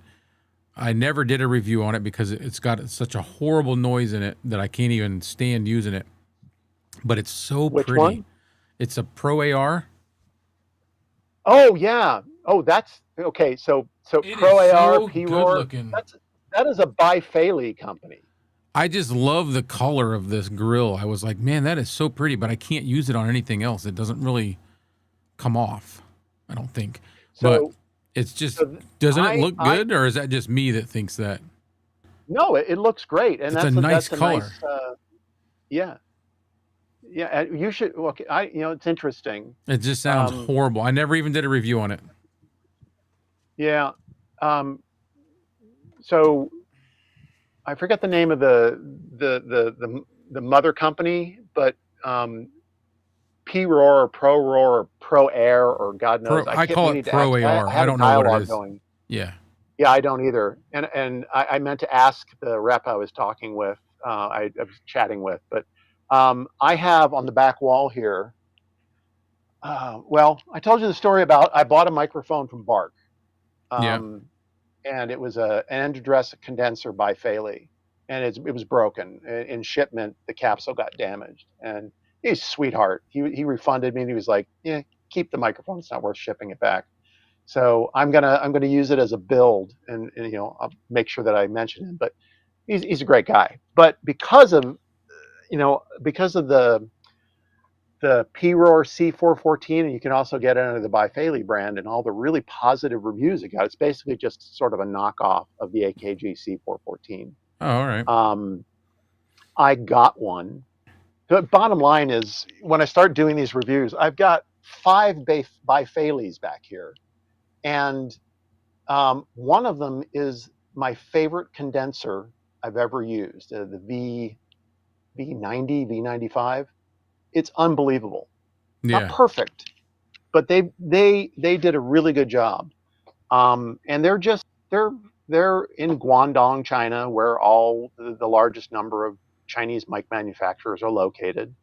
And as a brand goes, they do visual knockoffs of AKG and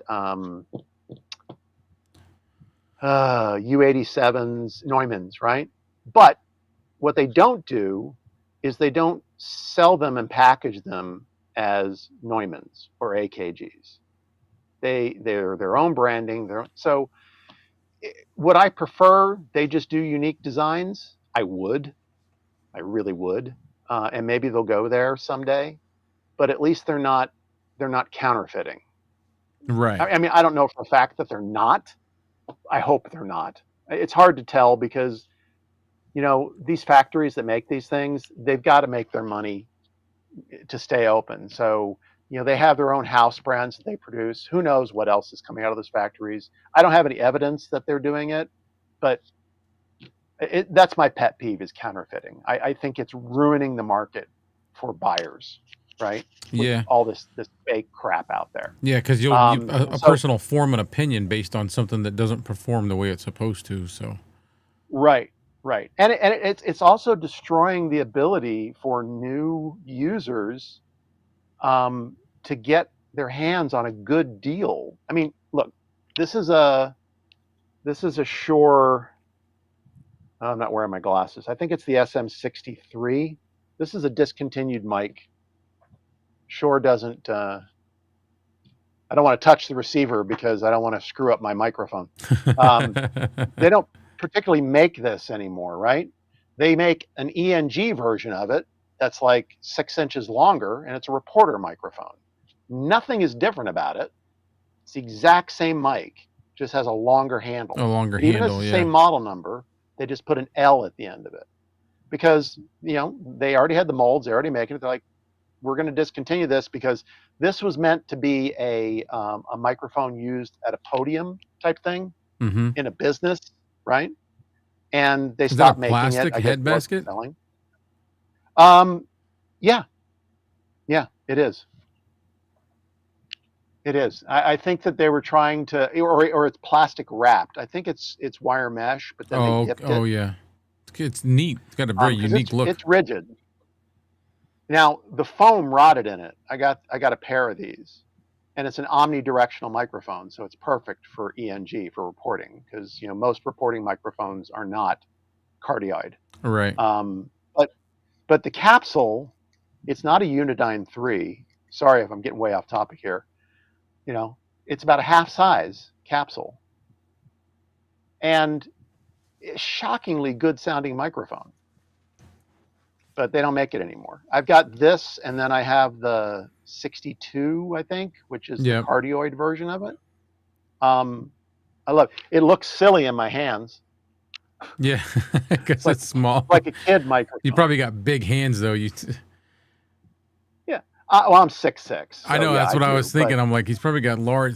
I would never have known you were that tall just by looking on this screen. Well, I can't palm a basketball. I can, though. Palm a basketball.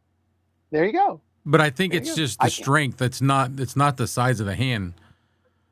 I don't know. I've never Red been able Cabin to comment. Acoustic said he said clones are okay, counterfeits not so much. No, counterfeits are the bane of my existence, and I wish nothing but bad, So bad, does bad that mojo mean that on counterfeits. clones are decent hardware that's just made cheaper?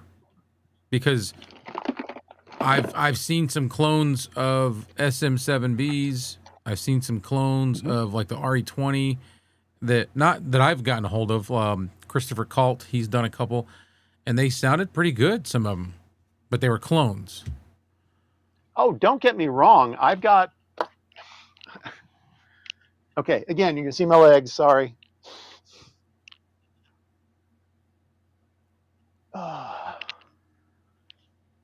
So this is my fake SM7B. This is a $50. I got it for $50 new. It is a good fake, right? It doesn't sound like an SM7B, but it doesn't sound bad. It actually sounds pretty good. But it's not a Unidyne 3 capsule, and it doesn't have the low handling noise that the SM7B has, right? You know, you see all these podcasts where people are constantly just moving the SM7B around. You watch Joe Rogan, and they're like, yeah, playing with it. And you don't hear any of that. You can with this, You know, so the handling noise, that's one of the big differences between the 58 and the SM7B. That extra body really makes a difference. There are other differences, but you know, the handling noise is a big deal. I mean, the SM7B wasn't designed for podcasting, even though it's well on its way. Even though I still think the Blue Yeti is still the most popular podcasting and YouTubing mic out there, and I think that mic gets a bad rap. It's a good sounding mic. It's just the look. It's just the people that are saying it's a bad mic. They've got no like technical proof that it's a bad mic. Just that I don't know. I think the capsules on it are kind of, you know, mass produced. I talked kind of, you know, the other night with Red Cabin Acoustic. We did a thing, and he was using I'm pretty sure he was laughing and joking. He's like, "This is all I had," and it was a Blue Yeti. It sounded fine. It sounded great. Blue Yeti it's the first mic I bought. I worked for Sony, but when we started to do training podcasts and we needed to get a bunch of them in the hands, Sony didn't make a mic like that. And even at employee price, even at our cost, they were super expensive. They're not cheap mics. So even they have crap, like this. This is not even a karaoke microphone. You know, it's got a 1/4 inch tip, but this is a Sony. They sold a ton of them. They sounded terrible. I ended up, you know, doing a Blue Yeti because it had more flexibility. I think it gets a lot of grief that it doesn't deserve. One of the things that excites me about the Blue Yeti, and one of the things I want to get into, and Bark does it a bit, and I love it, is when he mods, right? Yep.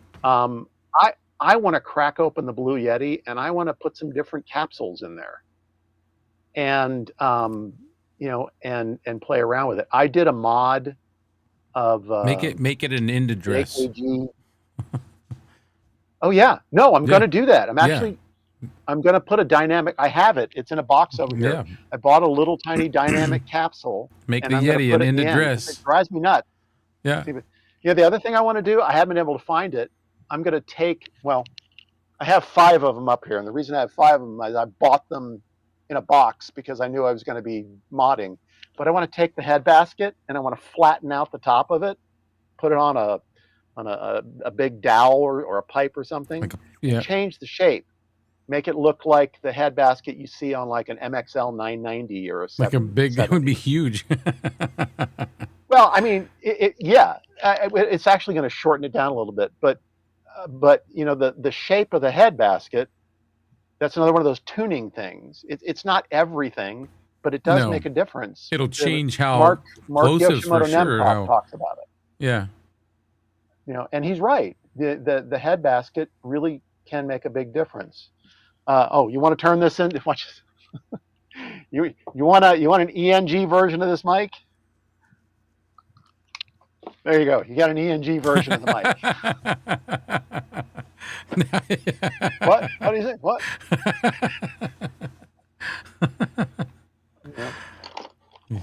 Yeah. I'm hacking it. I'm tuning it. Yeah. I love this. So where were we going when we did all this? I don't know. We're getting I don't know. way off. Yeah, we're way off because this was we were about lavalier mics, but we've still kind of stayed consistent with that whole clone, fake, cheap version of the good version theme. So we're all right. I would be fine with these counterfeiters just producing their own mics.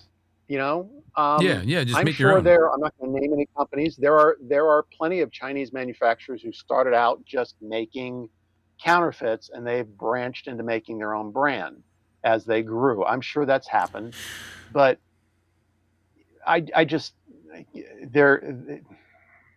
can't stand counterfeiters. I just can't stand them. I'm so lucky that when I was a product manager, that there weren't fake Sony, insert product that I was responsible for here. Now, I was on AliExpress the other day. There are Sony Alpha counterfeits that look like a Sony A7 Mark IV or Mark V, but they sell for $200, and they're not alphas, but they look like them. Enough that they'll fool a bunch of people. Right. And most people are not savvy enough to know a great picture from a average picture. Right? You know what a smart person does that's not savvy enough to figure that out? They don't take a chance. That's what I do.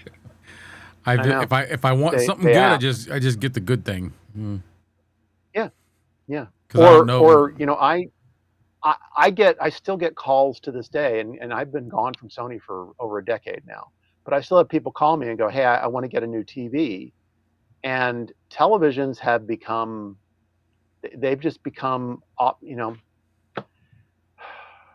10 years ago, if I had the cash, I would have not gotten anything but a Sony television. Today, you go into a Costco, and well, heck, you can get a Sony too, under $1,000, but you can get an 83-inch television from TCL or Hisense. Yeah. And they look great. And they're $600, $700. A lot cheaper. I've had a ton of trouble with I have a Vizio, and my son was like, "Oh, get a Vizio," and I was like, "Why?" And he's like, "'Cause they're good and they're cheap."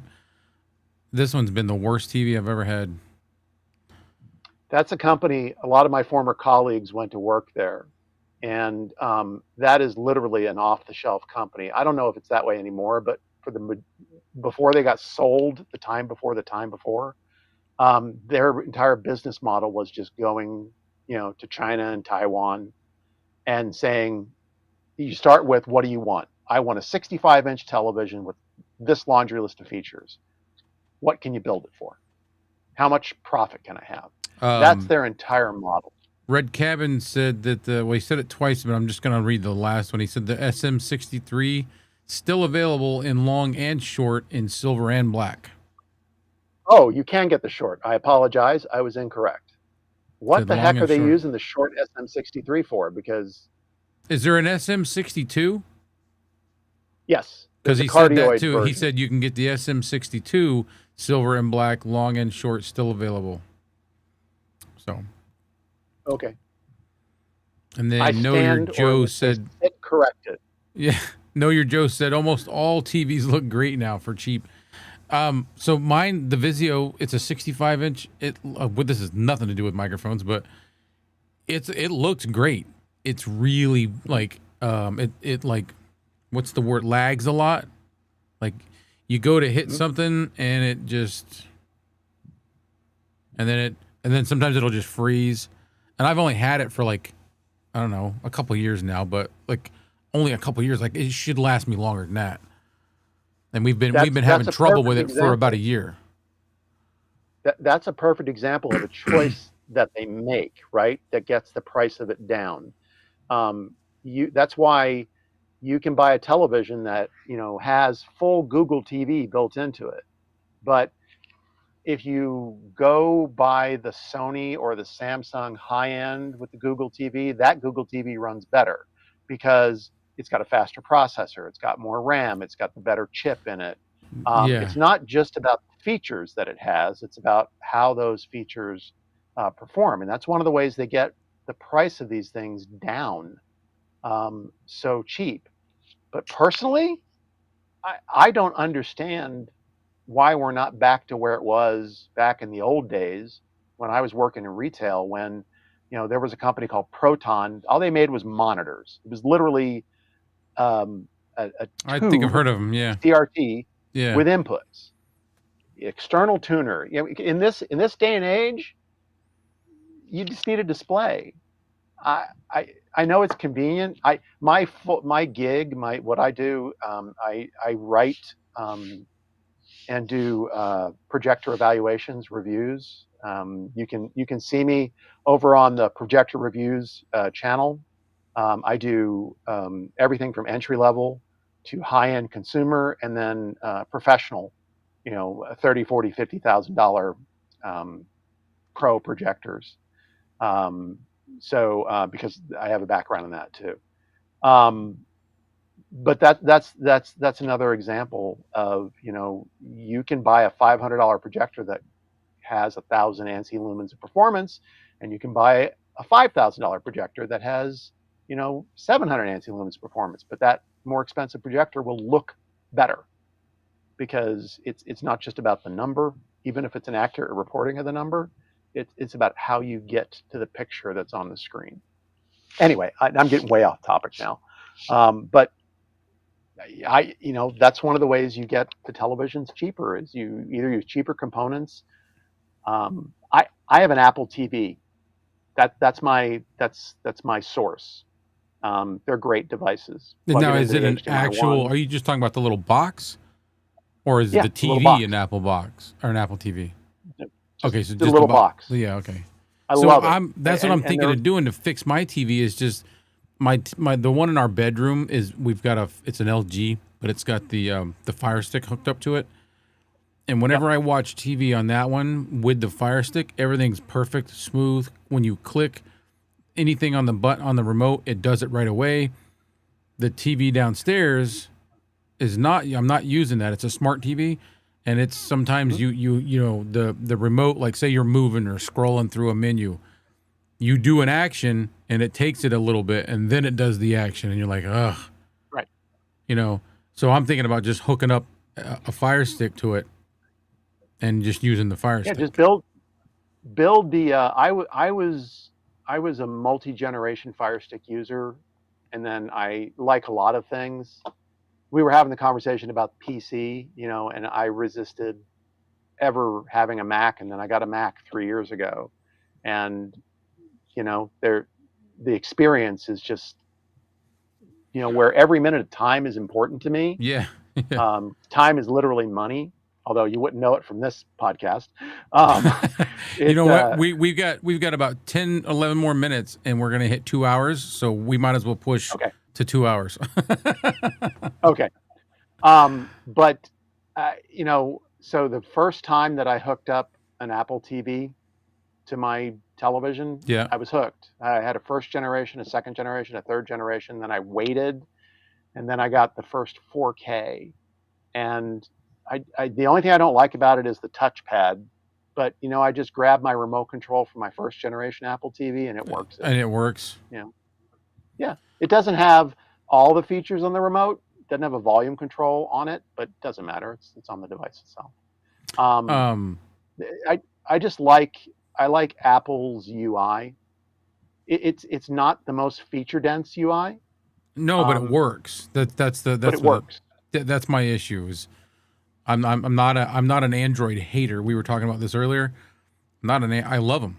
I just got tired of maintaining them. So for that reason, I don't. Red Cabin said to let you know that that was a typo. He said 63 is available. 62 he doesn't believe is. Yeah, 62. Okay. What? Red Cabin? No, you weren't wrong. You were not wrong. You can't be wrong. Not allowed to be wrong. Sorry. Paco, I have updated it numerous times, and he's talking about updating my software on my TV. It doesn't help, and it sucks because it's a good looking TV. It's nice. Yeah. What? It makes it worse because the newer software requires more juice on an older piece of hardware. Yeah, I know. Yeah. Because the newer, just in a generation, just from one model to the other, look at how fast computers improve in performance, right? Those same benefits exist in a television. I mean, television is just think about it, it's a computer. So Greg Cabin said it was a typo. You can't see these comments. That's why I'm trying to tell you them when they're coming up so that we're not. No, that's okay. Please, no, I no problem. I think. But he put it all caps. It was a typo. Yeah. Gosh, one of my proudest moments when I was doing what I was doing all those years ago was I got on Steve Jobs' shit list. He actually talked nasty about one of my products and didn't say my name, but directly alluded. He was talking about you, and you knew it. Yeah, like about the quality of a person that would bring this thing to product to market. He had a really bad falling out. He had a great relationship with the founders of Sony, and they had a falling out. The way I heard it was he came to eDay and wanted Sony to build their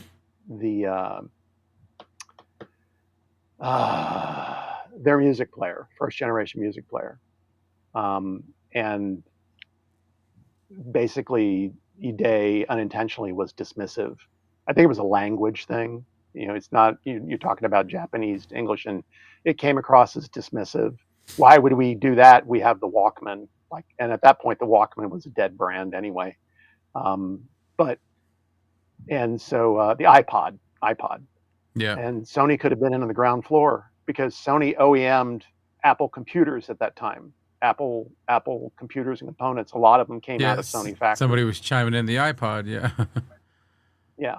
So I didn't know that. Yeah, but it's not, and I can tell you, it's not the first time Sony passed on an opportunity. There was Sony had an opportunity to build the Amazon Kindle books, the e-readers. Yeah. Because Sony had an e-reader before Amazon ever came out with one.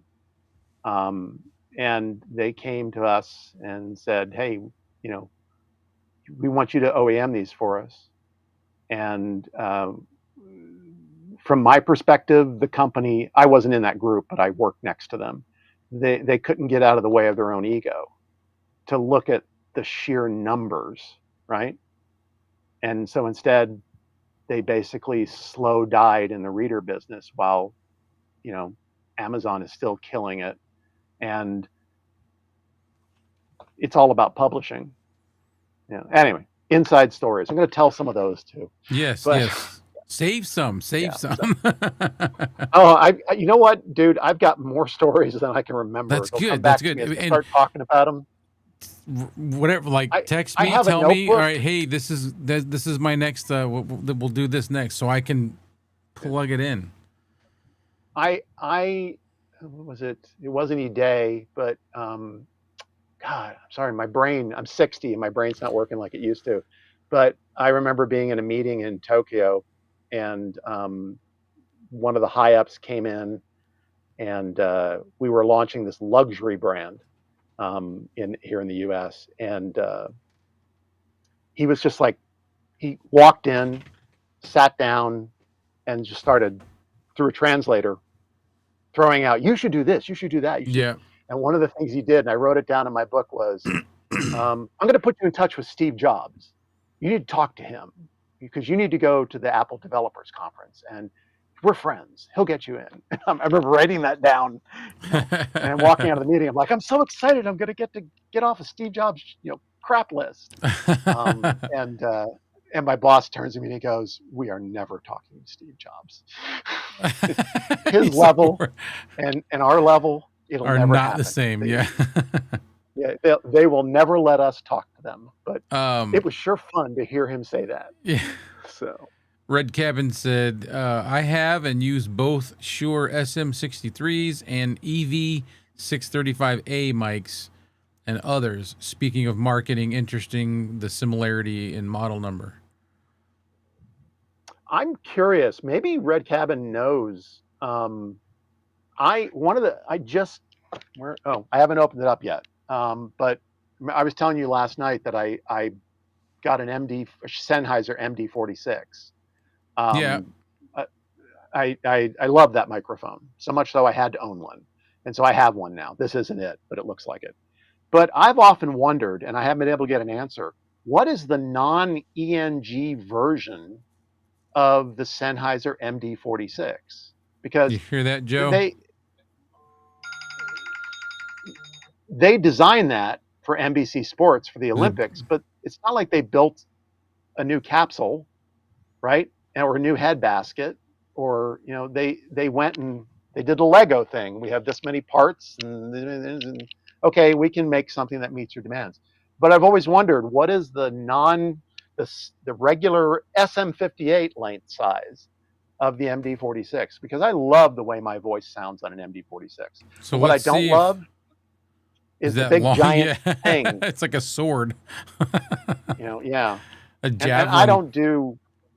I don't do reporting anymore. I don't go out and interview people, although I might start doing that again. Reiterate that question. If we can get Joe to answer, Red Cabin Acoustic, and then we'll probably close up the show after that. Yeah. So what is the stage microphone equivalent of the Sennheiser MD46? That is the length and size of an E835 or an E945, or without the big giant reporter handle. Now you got me wanting to Same use capsule. the E835. You said E835. I think the E835 sounds nothing like the MD40. It sounds great, but it doesn't sound like anything I'd have one. Yeah. I just really like the MD46 on my voice. So. And that's the Sennheiser?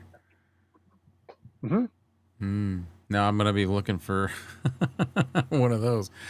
I find stuff on Facebook Marketplace that people don't know what they have. Yeah, the former product manager in me says, just call Sennheiser and say, hey, I used to work for Sony, blah, blah, blah, blah, blah. I used to do this. Can you tell me? But I wouldn't trust whoever I was talking to today to give me a solid answer. They probably wouldn't. I think anybody that's answering the phone is probably not. Them. Yeah. That's why I was at. So that's why I said Joe, Red Cabin Acoustics. I think he's got enough experience with all these microphones that he said, "Is it the 42?" The 42? No, the 42 is the omnidirectional reporter microphone. Okay. The 46 is the cardioid. So that's what was unique about the 46 is I don't know if it was NBC and their prep teams when they went over there, they just knew that an omnidirectional microphone wasn't going to work for the kind of reporting they wanted to do at the Olympics that year. And so that's why they came to Sennheiser and said, no, we want a microphone that'll work in these environments. And so that's what that mic was developed for specifically. But it's 12 inches long. It's huge. I want the same mic, but I've actually thought about cutting it off. But like that long. Yeah. I mean, if the 830, I love the 835 and I love the 935, the way they sound, but they don't sound anything to my ear. Like I don't sound anything on those like I do on the 46, which is why I've got a 46 in a box back there.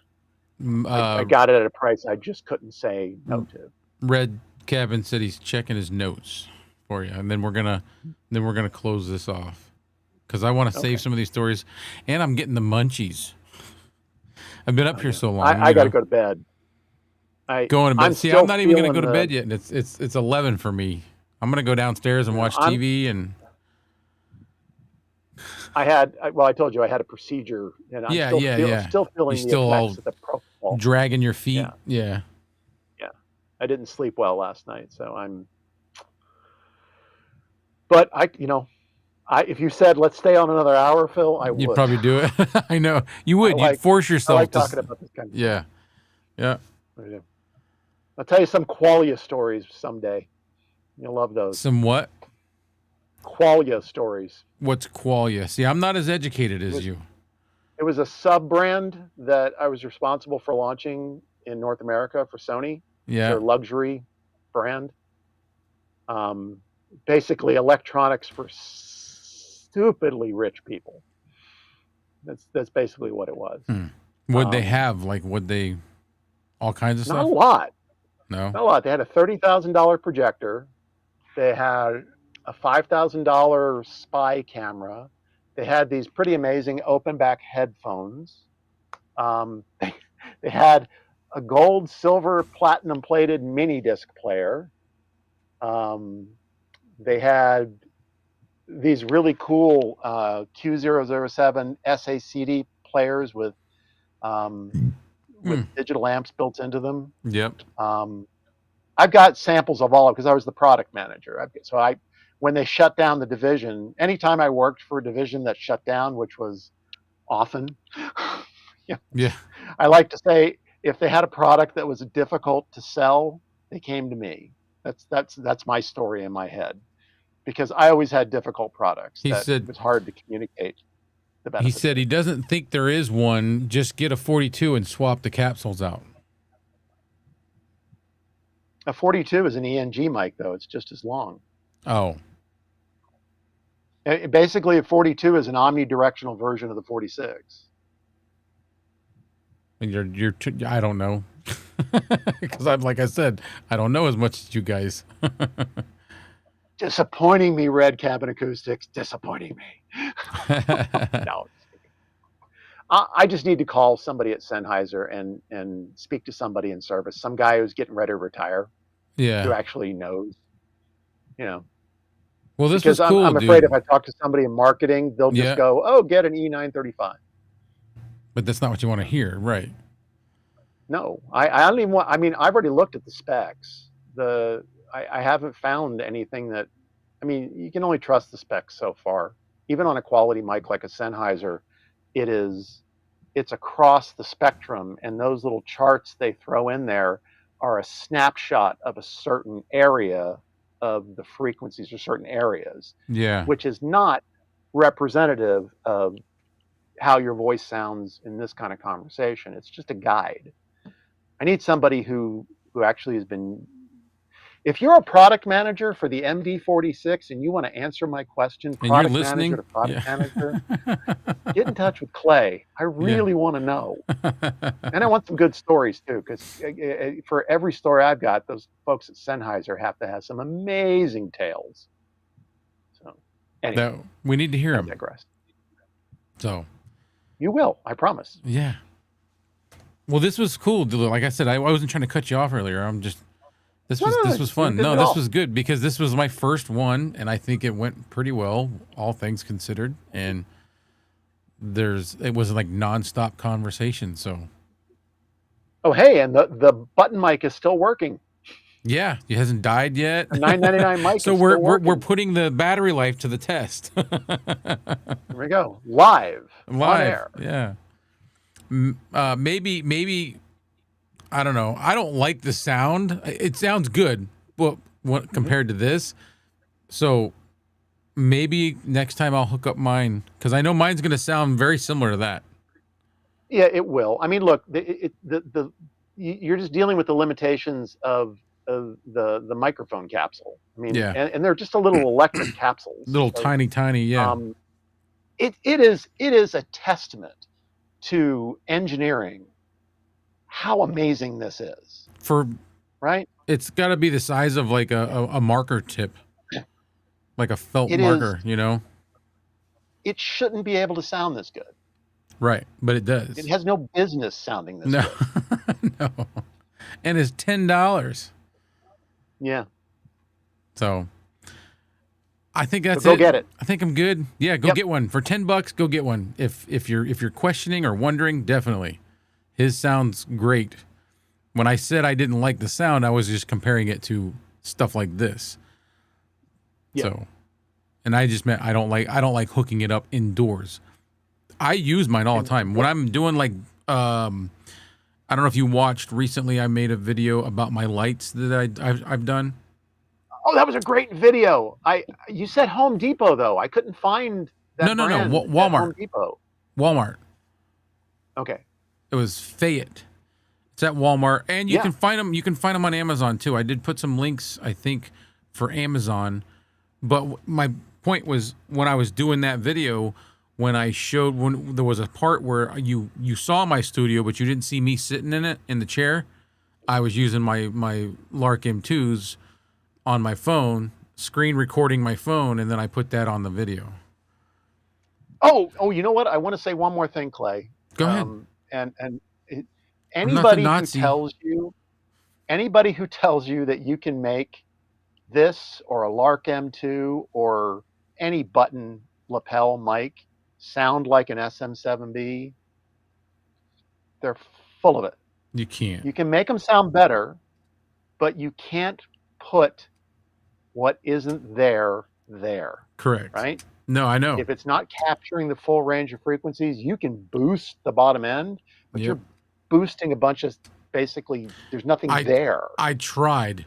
I didn't try thinking I would succeed, but when I say I tried, because in that video, I had to do something to make that mic kind of come up to what I was using. I think I was using the Tank One.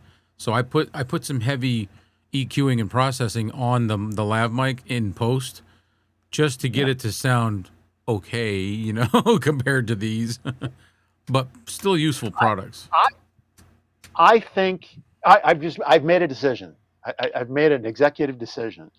I'm not going to worry about process. And there's plenty of channels you do processing. That's fine. I'm not criticizing. Because I enjoy it. It's fun. I think I think it should be out of the box. It's about saving time. Does this mic sound good on my voice out of the box, or different voices out of the box? Do it. Or this is what it sounds like out of the box. Is this the sound you're looking for? I don't know that I really care to spend a lot of time in post compensating for what my mic does or doesn't do. So That sounds like a criticism. I don't. Somebody asked me that today, and they asked what kind of post processing do I do, and I was like, I don't. Like I maybe put on a limiter in DaVinci Resolve, but for the most part, I don't. Did I do it with the wireless mic for that video? Yeah, because I wanted to try to match the sound that you were already hearing. But generally, this is what you get. Whatever I get here, and when I'm doing a mic review, I told you this. If I'm doing a mic review, you're going to hear it raw first, because that's how I want you to. I want you to hear what it's going to sound like when you take it out and hook it up. I just do the processing segment for the geeks.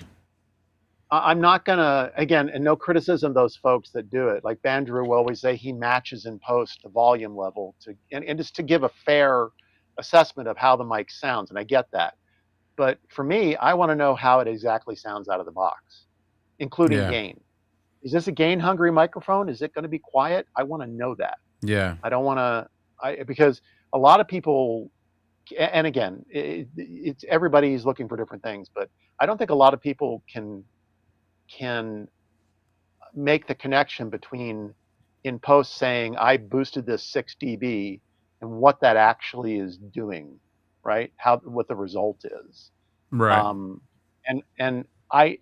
It's hard enough to hear the difference between a lot of microphones, especially when you get out of a certain age range, right? We lose our ability to hear the things that make these all sound good. So it's hard enough on a quality mic to hear big differences. And I want to make sure that any of them that are there, at least on my channel to start with, I could change my mind. You're hearing that. Plus I'm trying to be as unique as I can be in a incredibly established category. So where nobody's unique. So I don't know. Maybe I'll. Before we I go, don't know. Red Cabin said, "This is definitely for you, because I don't know none of these what they are." MD435 is cardioid. M445 is supercardioid. Those are the closest mics in production as far as he knows, but I don't know. But I don't own any, so I am going to go look at an MD435. I think I, I like hypercardioid and supercardioid, but I obviously I talk with my hands, yeah, um, and it's a weakness, especially for podcasting. Nobody wants to see my hands doing this, yeah. but it's also an indication of how I use a microphone. I move, and so that narrow focus You of the wouldn't work for you, microphone, yeah. yeah, it ends up making my voice go in and out No, because I I am not wouldn't use a that for a disciplined regular performer. basis thing. That's something I would use if I was doing like some I call it voiceover stuff, but you know what I'm saying. When I'm gonna be sitting and doing a read, yeah. But anyway, Oh, it just reminds me. oh, Another we talked about hacking mics, and I'm going to stop talking here in a minute. But Booth yeah, Junkie yeah, did a great video as one of his older ones talking about how to use polar patterns to compensate for a bad environment. Like I've got that fan that's over here, yeah. and that's a perfect use for a bidirectional polar pattern, or a not a tube mic, a ribbon microphone, because those are all figure eight bidirectional, Oh, and they are. See, it'll I don't know much it'll be about the dead to the tubes side. If you got a noise source to the side, that pattern is going to work better. because I mean, they're again, it completely changes the dead sound on of the your voice. edges, on the sides. No, I don't think any microphone is completely dead outside whatever the pattern, Yeah, but it is dramatically noticeable. cool. I want to get my hands on. I don't have one. I want to get my hands on a microphone like a CAD M179 that has the polar pattern dial on it. So it's basically like it's infinite polar pattern positions, right? Because you can hit every Oh, because certain it's on. points Yeah, along the yeah. degree. Yeah, Lewitt has a mic. What is it? The 441 Flex that has a lot of polar patterns, but it's a switch. So it's a much smaller number of Right. potential stopping points. And this is just a I've dial. always wanted to get a CAD M179 and put a better capsule in it. So, anyway. Alrighty. I think we're good. Yep. I'm going to stop talking now. Yeah, because I want to do this again. Somebody earlier, Yep. I forget who it was. I think it was Know Your Joe said. Yeah, he said do another live stream tomorrow. I don't know. We'll see. Maybe. Maybe. I definitely got some stuff I got to get done tomorrow. But I'm Yeah. always up to do this stuff. We'll see. Well, I've got to get going because the only video on my channel right now is a Superman early review. Yeah. Oh, I Where I saw was that. reading- I saw that, and I was like, I didn't think that was your channel. Yeah. Yeah, because I was Yeah. looking for your channel earlier to steal your. I don't know if you noticed on the thumbnail, I put your logo on there, and Hey, AI. yeah, AI with some Photoshop work. That's Yeah. all that is. no, it's same as mine. But I saw the Superman thing, and I was like, oh, that's not his channel. I didn't It know was you a did. test stream. All it was a test. I was like, I need to run a test stream out there, and and afterwards I watched and I was like, yeah, it's not terrible. I'll just Yeah. leave it up there. But I So pulled down all my microphone test streams. So I'm not satisfied with them. So we'll do this again. Phil's channel is Geek Omelet, so just go on YouTube at Geek Omelet. all one word. That's him. Yep, Geek Omelet. And that's pretty much it. Just want to say thank you to everybody. Red Cabin Acoustic, Joe, Know Your Joe, King Paco.